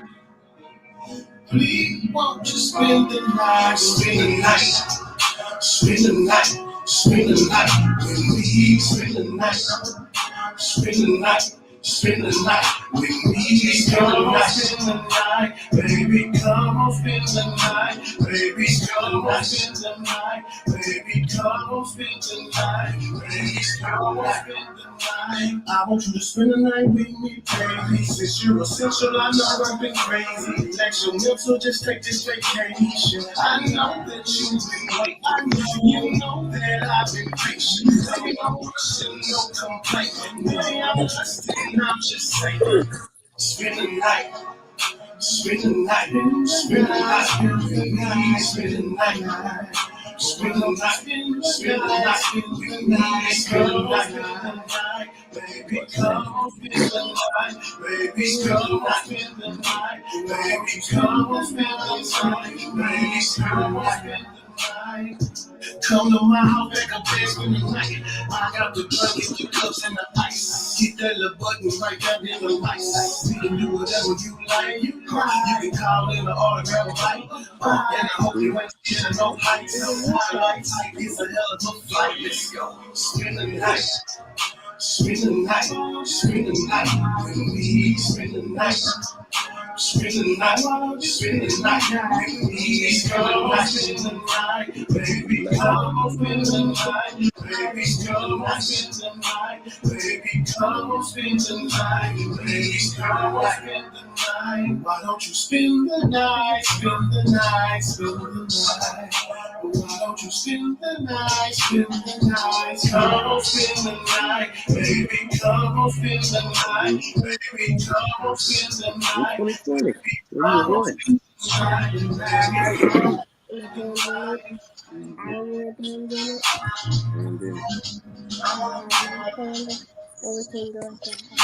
No, we couldn't go out the house. I had to go and go get us some food. You know, come to my listen to that song, man. I'm leaving the club, man, and I'm on elbows and bowls, man. Just cruising. Yeah. Yeah. I'm cruising, man. Them big old swinging things, man, going down there. That's what I'm talking about. Yeah, that's how you feel. And the false gate up in the back. It sounded real nice. Yeah. Nice, man. That's talent. That's talent, man. But you know, they say thank you. The apple don't fall too far from the tree. Nah. Not at all. Not at all. That's good stuff right there, man. Thank you, bro. But look, you know, Mother's Day weekend, man, is going down. So I gave him a little sample. Oh, we had to give him a little sample, man. We had to give him a little sample. And it's gonna be a whole lot more. That's just a little appetizer. The kind you get at HEB when we pass by with people. They get a little cup. Give you a little cup. Just a little cup. Just a little cup. They want a whole plate. They gonna get the whole plate May 9th. Most definitely. May 9th. May 9th is going down. Yes, sir. Mm-hmm. Oh yeah. All right, Mac. I appreciate you taking your time. You and daughter, Leroy's grandbaby, hanging out with us, man. Yes, sir, man. I appreciate you, bro. I appreciate Pops for putting me on this. I'm really nervous because all these people can sing, like sing.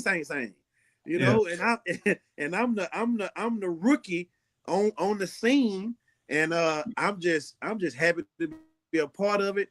And I promise I won't y'all down. You know, I'm a do the only thing I know how to do is jam.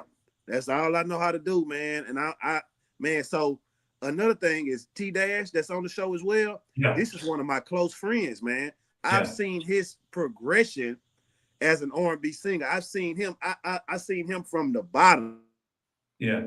When he was still working a job. Now he's all over the country right now, man. And this is my friend. Like I really know him. Well, you know what's funny? So just to see. He was on the show, man. He was talking like you, and he was. I said, man, look, come on out to the club and hang out with me for a minute. You know, do a little something. Yeah. He came to the club, man. He was a beast. I gave him the mic. I'm telling you.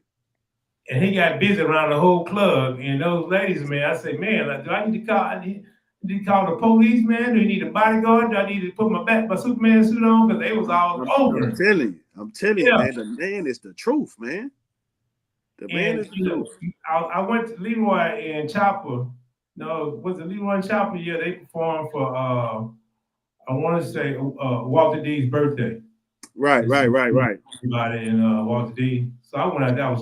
I just got out of work. I was tired, but I went out there because me and Leroy put on some miles, man. So he's always supported me, and so we, that's my brother, man. We put on some miles, man. For sure. Yeah. In Northampton. Yeah, Monk. Yeah, and so I went out there to hang out. Monk. You know Monk too? Yeah. I seen Monk. He performed last time you were there at Taylor's. Yeah. Right. Yeah. All them like my uncles, man. I've been knowing them since I was a knee high to a butterfly. Yeah, that boy he was a beast with that bass guitar that day, man. I know what he was on, man. He has M&M's plain and peanuts.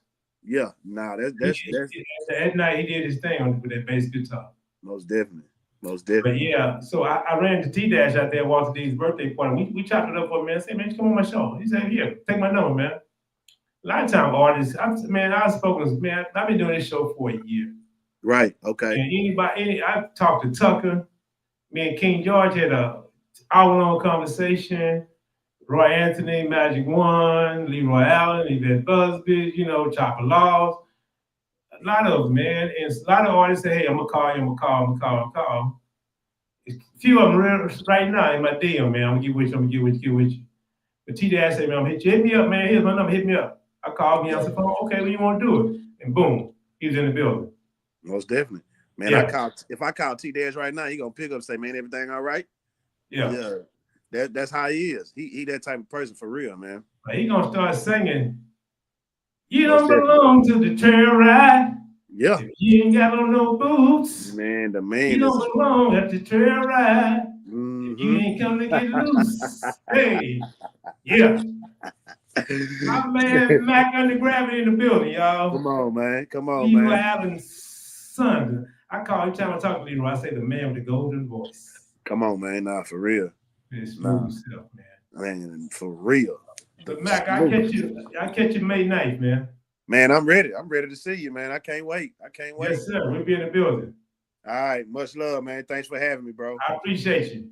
Yes, sir. Peace.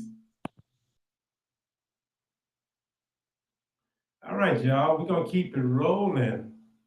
Everybody I had in the building so far was from H-Town.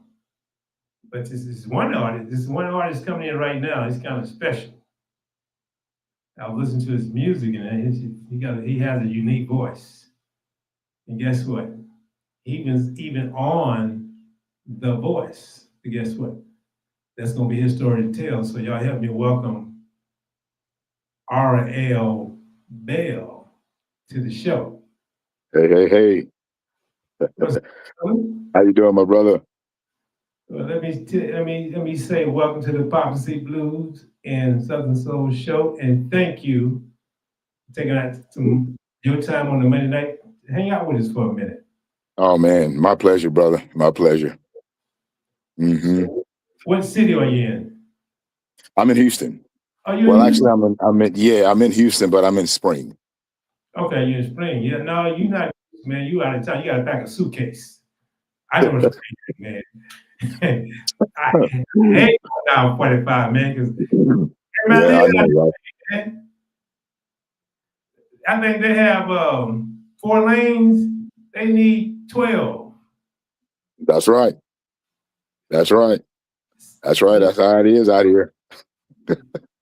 Listen, if I have to do anything out there, we're on the north side, man. If I don't do it before 1 o'clock, 2 o'clock, it's a wrap. Yeah, I know. Yeah, I know. You know, when I have shows out here, some of my Houston fans, you know, they want to come, but that drive is just, you know, it's a little bit out there, you know. So I hate that. that's that's an understatement. Yeah, exactly. Yeah. Exactly. But no, man, I'm happy to be on your show. I really am.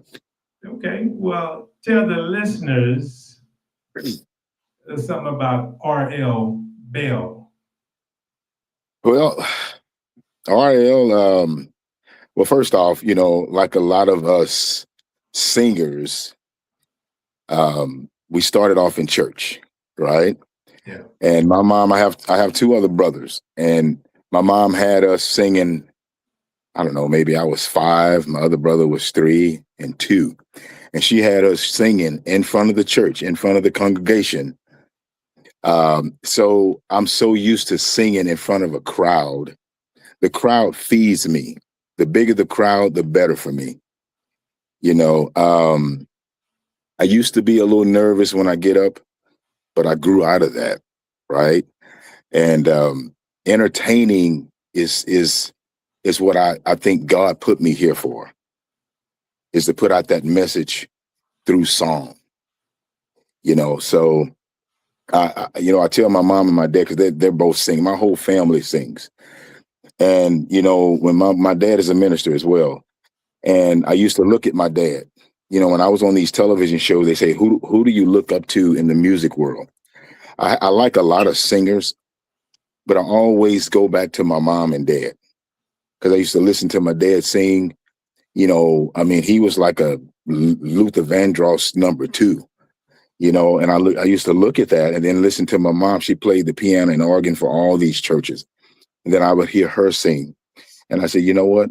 I want to do that too. And when she started us out young, I mean, it's just been in my heart ever since. So I love entertaining, you see. So that's first who RL Bell is. RL Bell #2. I care about the songs that I sing. I'm all about being positive in this world. So all of my songs, I love singing positive songs to get that message out. You know, especially the world that we're living in now, that's the type of music I feel that we need to, you know, put out there. You know, back in the day, back in the late 70s, early 80s and whatnot, yeah, I used to do all that other kind of music. But then the older I got, the more I realized what God want me to do. I mean, you understand what I mean when I say that, right? Recalling. Yeah. Yeah. So I just feel like, you know, and I'm not saying that because my dad's a minister or anything. It's just, this is me. It's coming from my heart, is the message that I want to put out. And sometimes every now and then, I love doing R&B, Motown, all that stuff. But sometimes I look back and I ask God, you know, hey, am I supposed to be doing gospel? You blessed me with this talent. And then I had a long talk with my dad, and I asked him, I said, Dad, is it when you go deep with it, is it anything wrong with what I'm doing? And my dad said, no, son. He said, you putting the love out in the world. You know, and I remember TD Jake, he was on Oprah Winfrey show, and he said, hey, when I'm intimate with my wife, I don't want to hear At the Cross. I want to hear a good love song.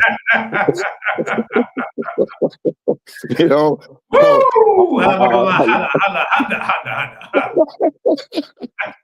Exactly. So yeah, so you know, when I had to talk, my dad said, "No, son, there's nothing wrong with that." So I love putting out the positive music, you know. And when I was on the shows, I was on The Voice and America's Got Talent. So let's stop at that. Let's tell the audience a little something about that. Expand on that a little.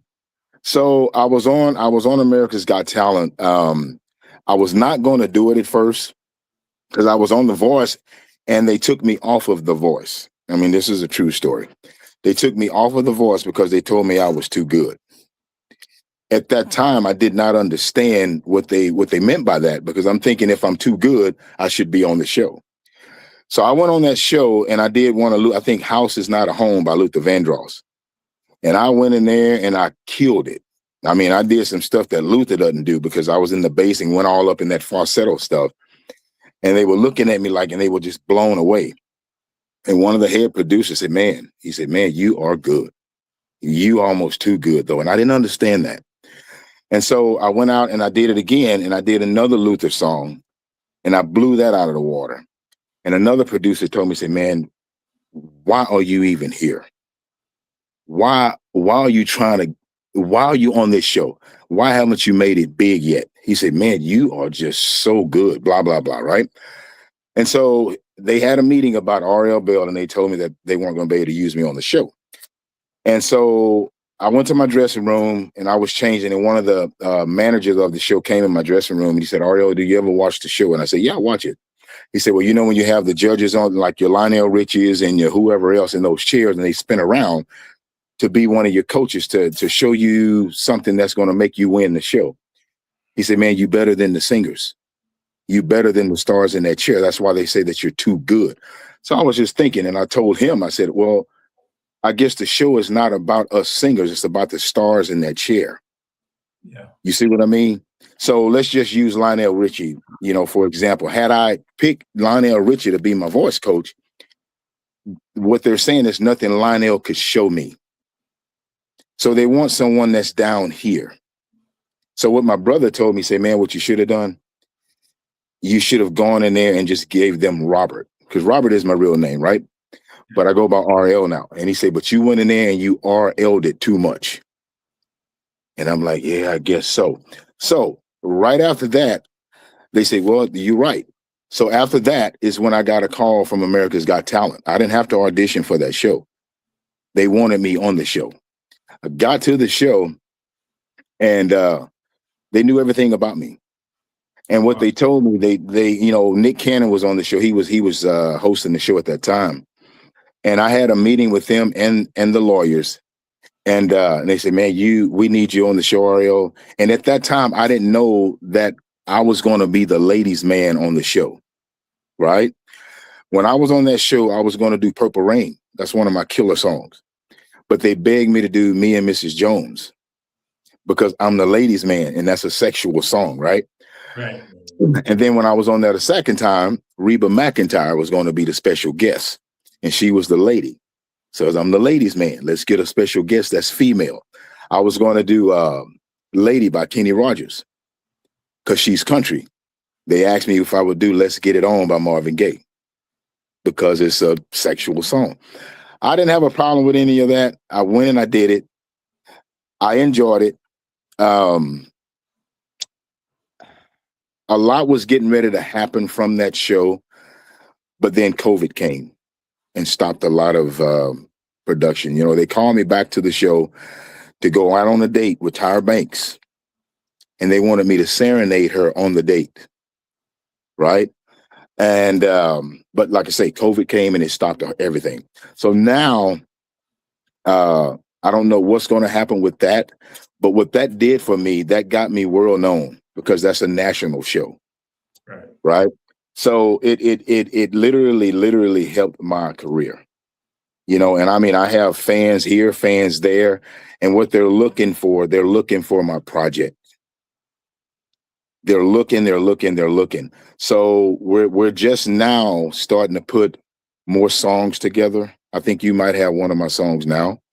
And like I said, we getting ready to, you know, do an album, but I was thinking about just putting single here, single there, but I don't know, we might go ahead and do the whole album, but the world is waiting on it.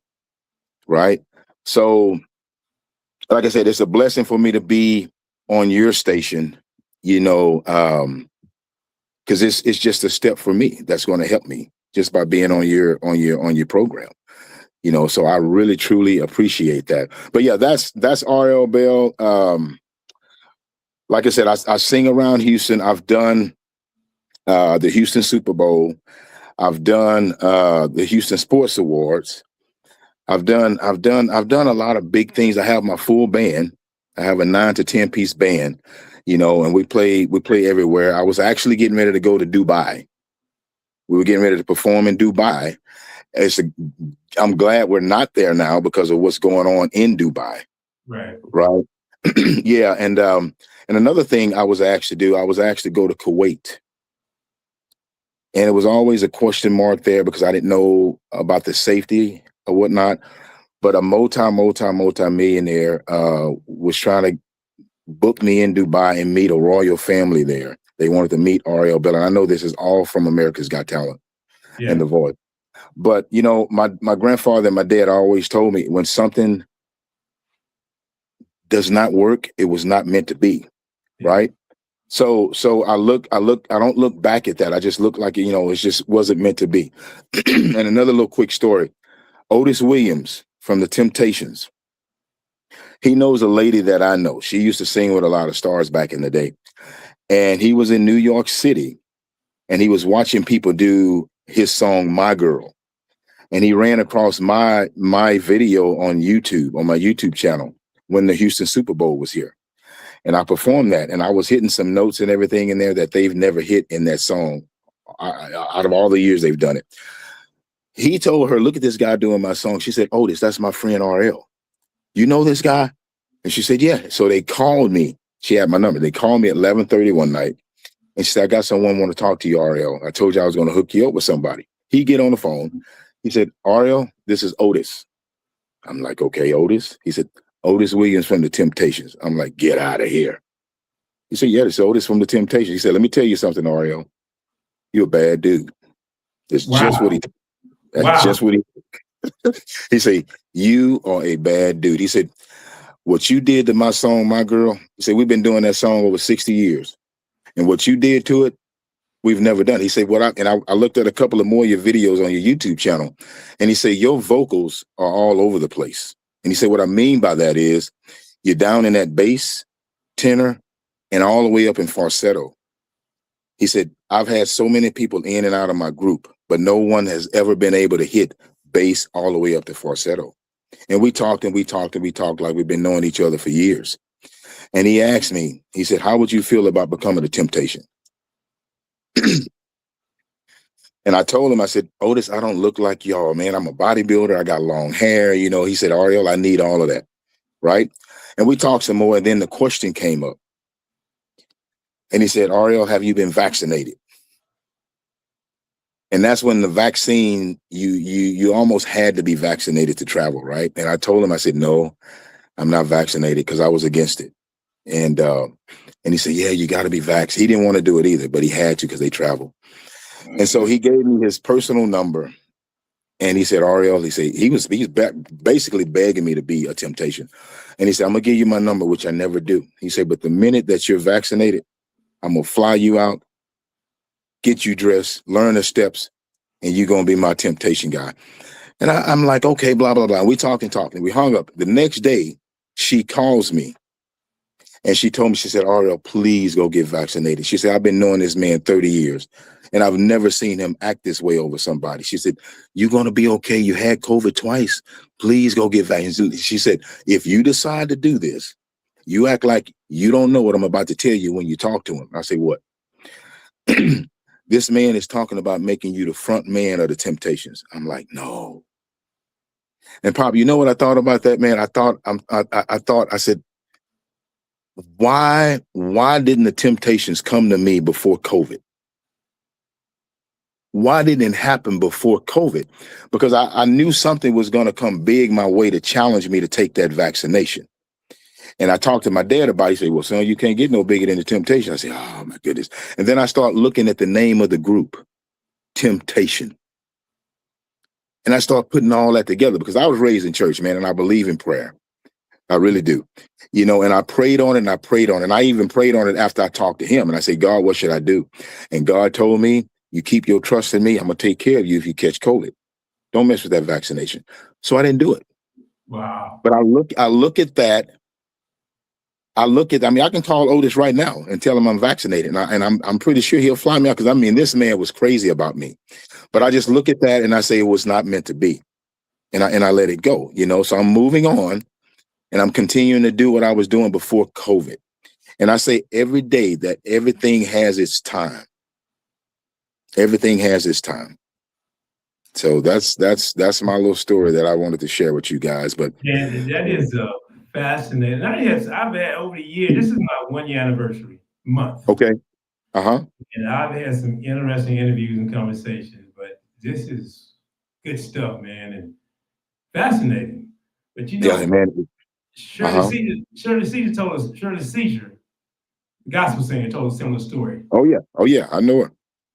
And she said the guy came at her and threw figures at her to sing R&B. She said she gonna stand on her word, stand on the Lord, right? He said, you got to be losing your mind. He said, you must be crazy. But guess what? She's she's still crazy according to him. That's right. You That's gotta right. think of Shirley Caesar right now. That's You right. can't get a venue big enough to hold it. Yep. That's Right? it right And there, man. she leaned on That's her it. faith, what she believed in. And she stood firm. Absolutely. Yeah. Yeah. My Yes. pastor Yes. Yes. told a story in church Sunday, and he said, a tree, nothing's firmer than a tree. But he said, but do you all know for that tree is formed, it goes through some rough times, it goes down in the ground before it comes up and sprout up. It goes through some hard times. Once it stands up, it's firm, it's good. So, Man, that's pretty heavy. That's pretty heavy right there. yeah, That really is. When you think about that, that's pretty heavy. And it make perfectly good sense too. yeah. That's right. That's right. Yeah. Yeah, like I say, man, it's just I enjoy what I do. And what I also do on the side, I go and sing for a lot of the older people. And a lot of my friends that I sing with, Ariel, he say, man, you Ariel, why you going to sing? It's for the, I said, dude, look, let me tell you something. God got me doing this. And when I see these people singing along with me and trying to get up and dance with me, and then they come and they hug and just show their love for me, man, that's heartfelt for me. That's heartfelt for me. And I was raised to never put myself above anybody in this world. I mean, when I was on America's Got Talent and I went out to dinner with Simon and all of those guys, Simon told me, he said, man, Ariel, you're so humble. And I told him, I said, Simon, that's the way that I was raised. And when I was on that show, if you go back and you watch it, which you can, just go to my YouTube channel. When you watch the interview of me before I go out and sing, I had the interview in front of about 6 cameras, okay? And they was asking me all these questions. I'm answering them. But some of the questions that I answered to, they didn't like the answer. It's not that they didn't like it. They wanted me to say it a certain way, right? And the certain way that they were looking for is because they knew when I walked out, the world was going to be, wow, who is this guy? Who is this guy, right? But they wanted me to have that attitude with it. And that's not me. Yeah. That's not me. That's not the way that I was raised. And so I told them, I said, look, you're not going to get me to say that on national television. Okay. But what they did was it still came out because I was pre-recorded, my first songs. I flew home and I was watching myself and I was listening to myself on the interview, and they kind of spliced it a little bit to where it still kind of sounded like I was boasting, and I didn't really care for that, but I just went along with it because it's television, but the way that my mom and dad raised me, man, I don't ever put myself above anybody else. And when I was on that show, I was helping some of the other singers that were coming out, and I was telling them what you need to do when you hit that stage. Don't just stand there and sing. You go out there and you work that stage, because when you go out, that's how I am. When I grab a microphone, I can sing for one person, but it's going to be like I'm 1 million people I'm singing for. Yeah. Yeah. You see what I mean? It's just something about, I'm a drummer too, right? That's where I started. I've been playing drums since I was 5 years old, but it's something about singing, because I know that I'm putting a message out there, and I want the audience to feel whatever that song is about. If it's sad, I want you to feel the sadness of it, and so on and so on. So I believe that stage presence is very, very, very important. It helped tell the story. You see what I mean? And my dad always tell me, say, son, you know what I like about you and your brothers? When y'all get up and y'all sing, y'all just get up there and sing. Y'all don't act a fool. You just get up there and you sing. And that's the way that I was taught. But when I'm with my band, yeah, I kind of, I work that stage, I'm dancing and everything, because we're more or less a funk rock band is what my band is. And we throw the sexy stuff in there too. But we're more that funk type of band, but I also love doing the love songs, and when I'm out in public, and I'm singing more for the right white crowd, I love doing the Elvis, the Frank Sinatras, all of that type of stuff. So I'm all over the scale with my genres, Well, I see So you page. I was saying, I say Frank Sinatra, and I say that because Leroy Allen, we in Lawton, we go out to nursing homes and we do a lot of that. And I didn't know a whole lot of Frank Sinatra, but playing this music, I've gotten to yeah. like it, actually. Oh man, that's good stuff, man. Like, I like And Frank Sinatra when I was listening to YouTube page. Pretty nice. yeah, man. And my number one Frank Sinatra song is My Way. Yeah. Man, sometimes you might see me, if you ever come to one of my shows or whatnot, you might see me singing with my eyes shut. On certain songs, I have to do that because if I look at the audience, sometimes it's so touching. Sometimes I almost can't finish the song, and that My Way song is one of the songs that happens to all the time. That's your theme song right there, man. You do it your way. I'm trying to ask. Hey. There you go. There you go. Yeah. That's right. That's right. That's right, man. So we didn't tease these listeners enough, man, and they dying to hear what Ario Bell has, man. So I got to give him a little bit before we continue this conversation. All right. And I took a water pill before the show, so I'm gonna give him a little bit. And I'm gonna take a pie bread.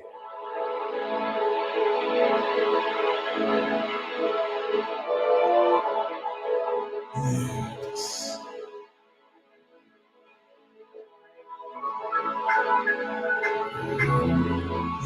Yes.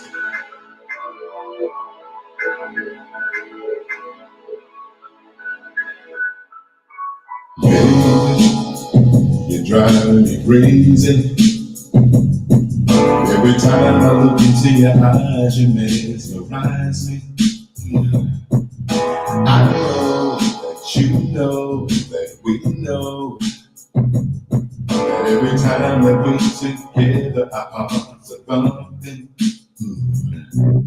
Baby girl, it's the time to make the move, 'cause all we wanna do is get the kissing me, I'm kissing you, you're touching me, I'm touching you. Oh, lovely, lovely, lovely, what are we gonna do? Ooh,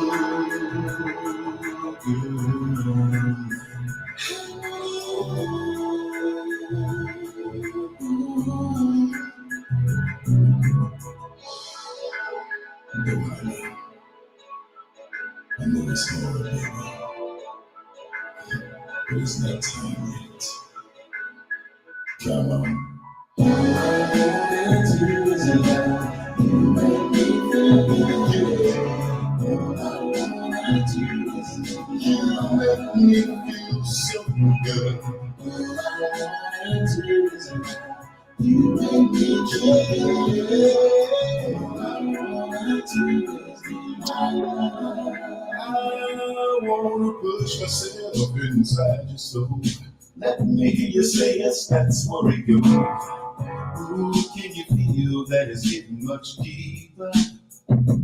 This love that we share, you will never, ever, never, ever, never end, girl. Oh, baby, you got my heart, you got my mind, that you will have to the end of time. Ooh, to the end of time, yeah. Ooh, girl.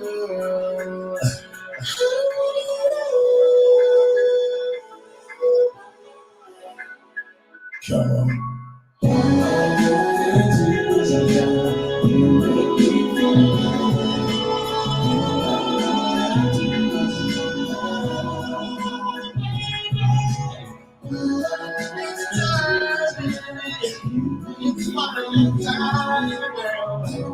Show what you exceeded for me. But right now, that's all that I'm gonna give you what you've been waiting for. We don't have to fight it no more. We don't have to fight it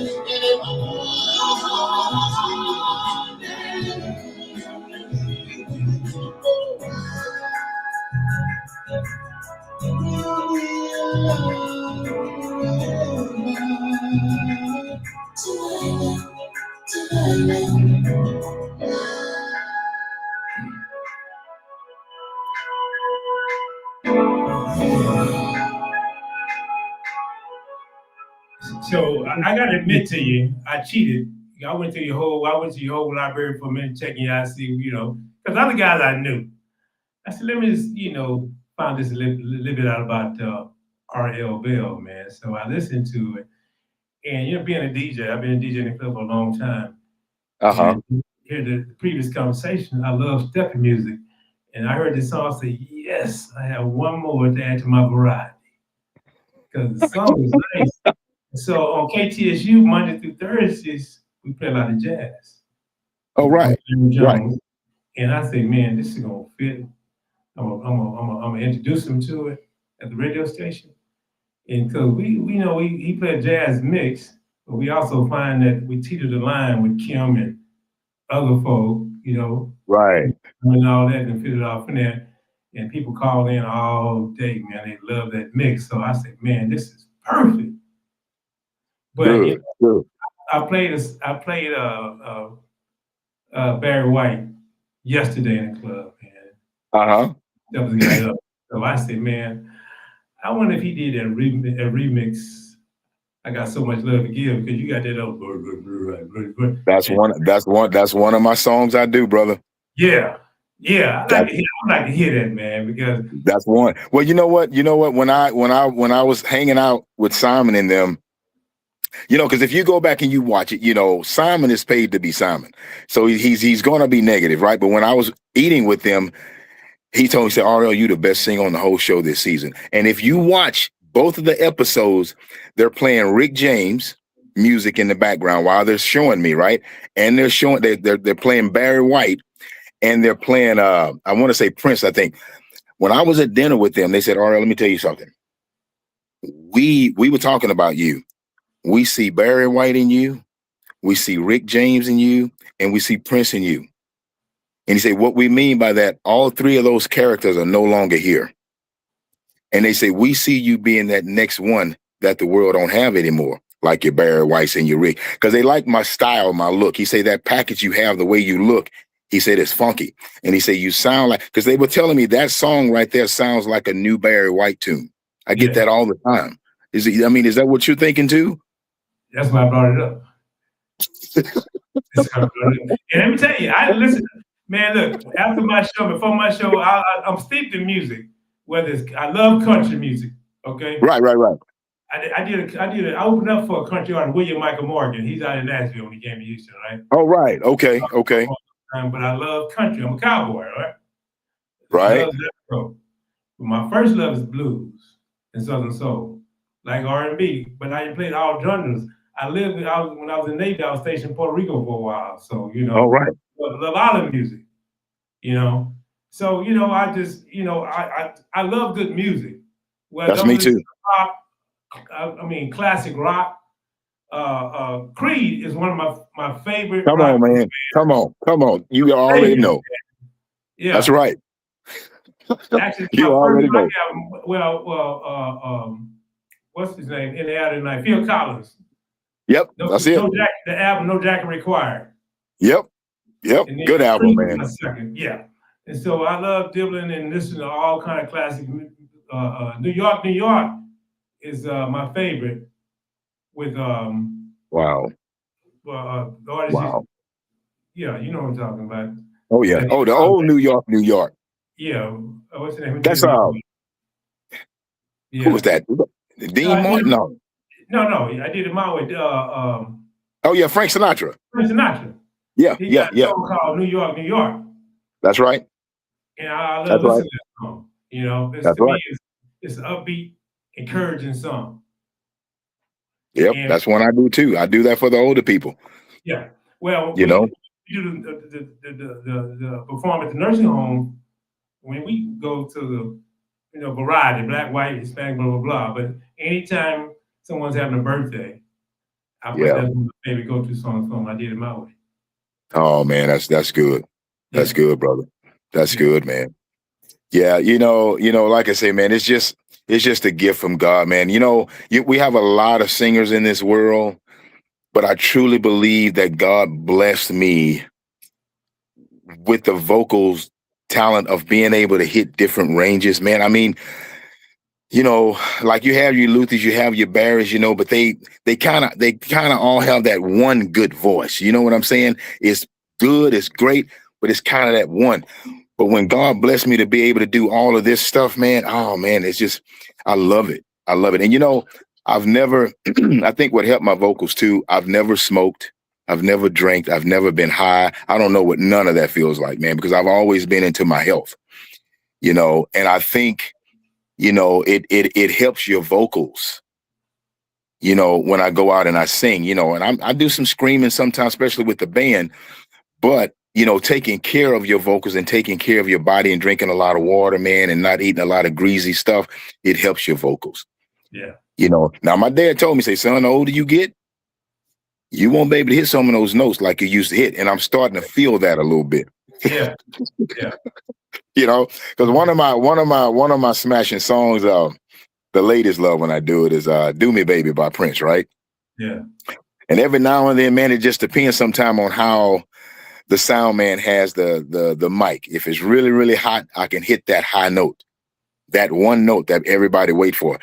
If it's not hot, then I hit that note a different way. Yeah. But I'm starting to tell a difference the older that I'm getting, though. Yeah. Oh yeah. Oh yeah. Yeah. But man, I'm so happy you love the song. They playing it a lot overseas. Where's that? I dog it. Where the kangaroos are. What's that called? That area? Australia. There you go. There you go. Yeah. Man, they were playing it because I had a DJ from there, and he said, "Man, we playing your song." But I didn't have see what happened when I was on that show. The manager that I had at the time, he didn't shop me around Houston like he was supposed to do. Yeah. Because at that time it was big, it was huge. I was supposed to be on the Deborah Duncan show, but he messed that up. I was supposed to be on Magic 102 and 90.9. Yeah. I talked to you guys when we did I was in the Christmas parade with 50 Cent. Yeah. And I talked to one of the 90.9 people, and I emailed them a copy of the song, and they told me that they loved it, but I don't think they ever played it. Yeah.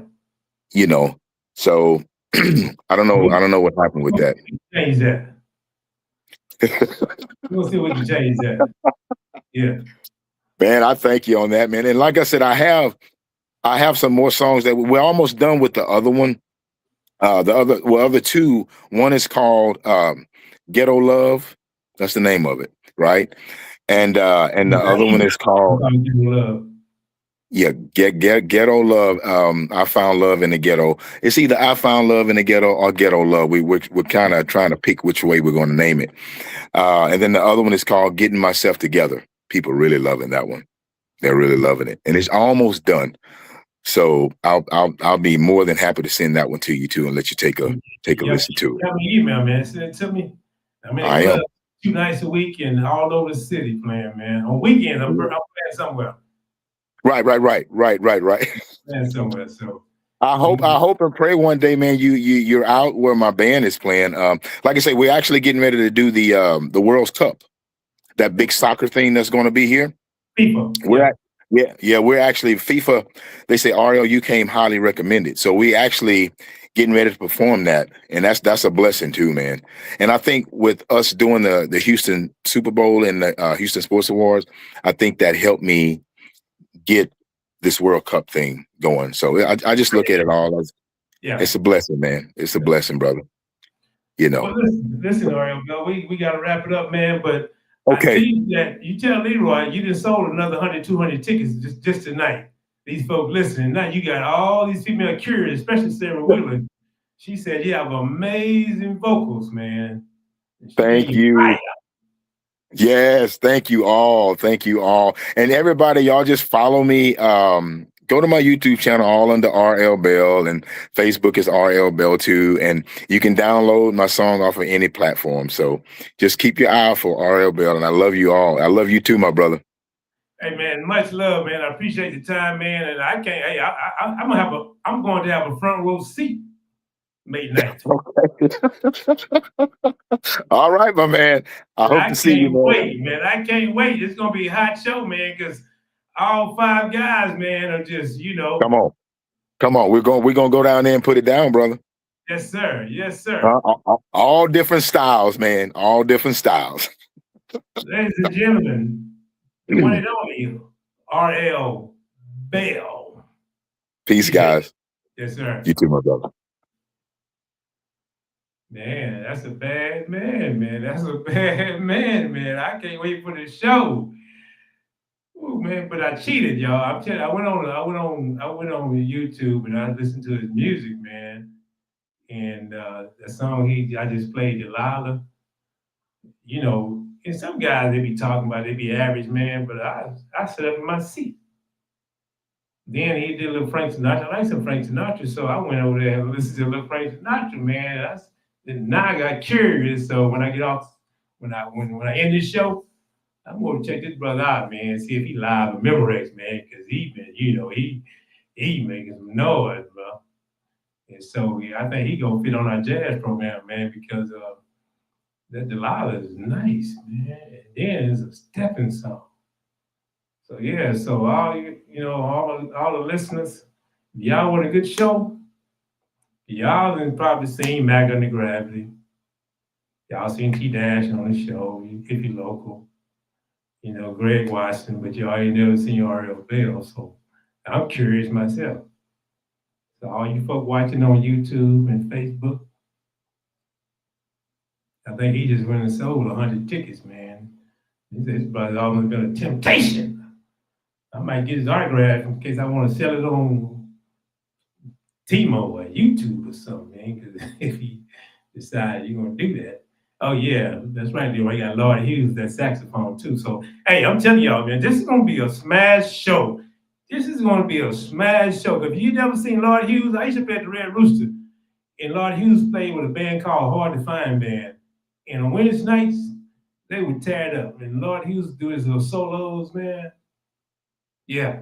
So, I mean, it's going to be a great, Leroy, I guess you put it together, man. This is a great lineup, man. This is, what did you say, Velma Calloway? She said, I guess you can drop the mic. Yeah, RL Bell came and he's the headliner. I mean, I think I planned it was like, I didn't plan it this way, but I'm glad he's my headliner because, he came in making some noise, man. I was surprised. I know music. I play music Friday, Saturday, and Sunday. I'm somewhere playing music. And this dude here, man, I don't know why they're not playing the KTSU, but check into that. But listen, y'all, next Monday night, we got another thick lineup. So a little bit thicker than this lineup. So y'all make sure y'all tune in. And Lady Audrey, Leroy Allen, Sarah, Sister Calloway, all y'all listening in, my cousins, people in YouTube land, Facebook land, I appreciate y'all patronizing my show. From the bottom of my heart, I really appreciate it. And don't forget about May 9th, y'all. I mean, this thing gonna be so hot. I can't wait. I'm straight now, I'm straight. I like women. But this dude, they got me curious about this show, man. So I want y'all to call somebody and call somebody. Yeah,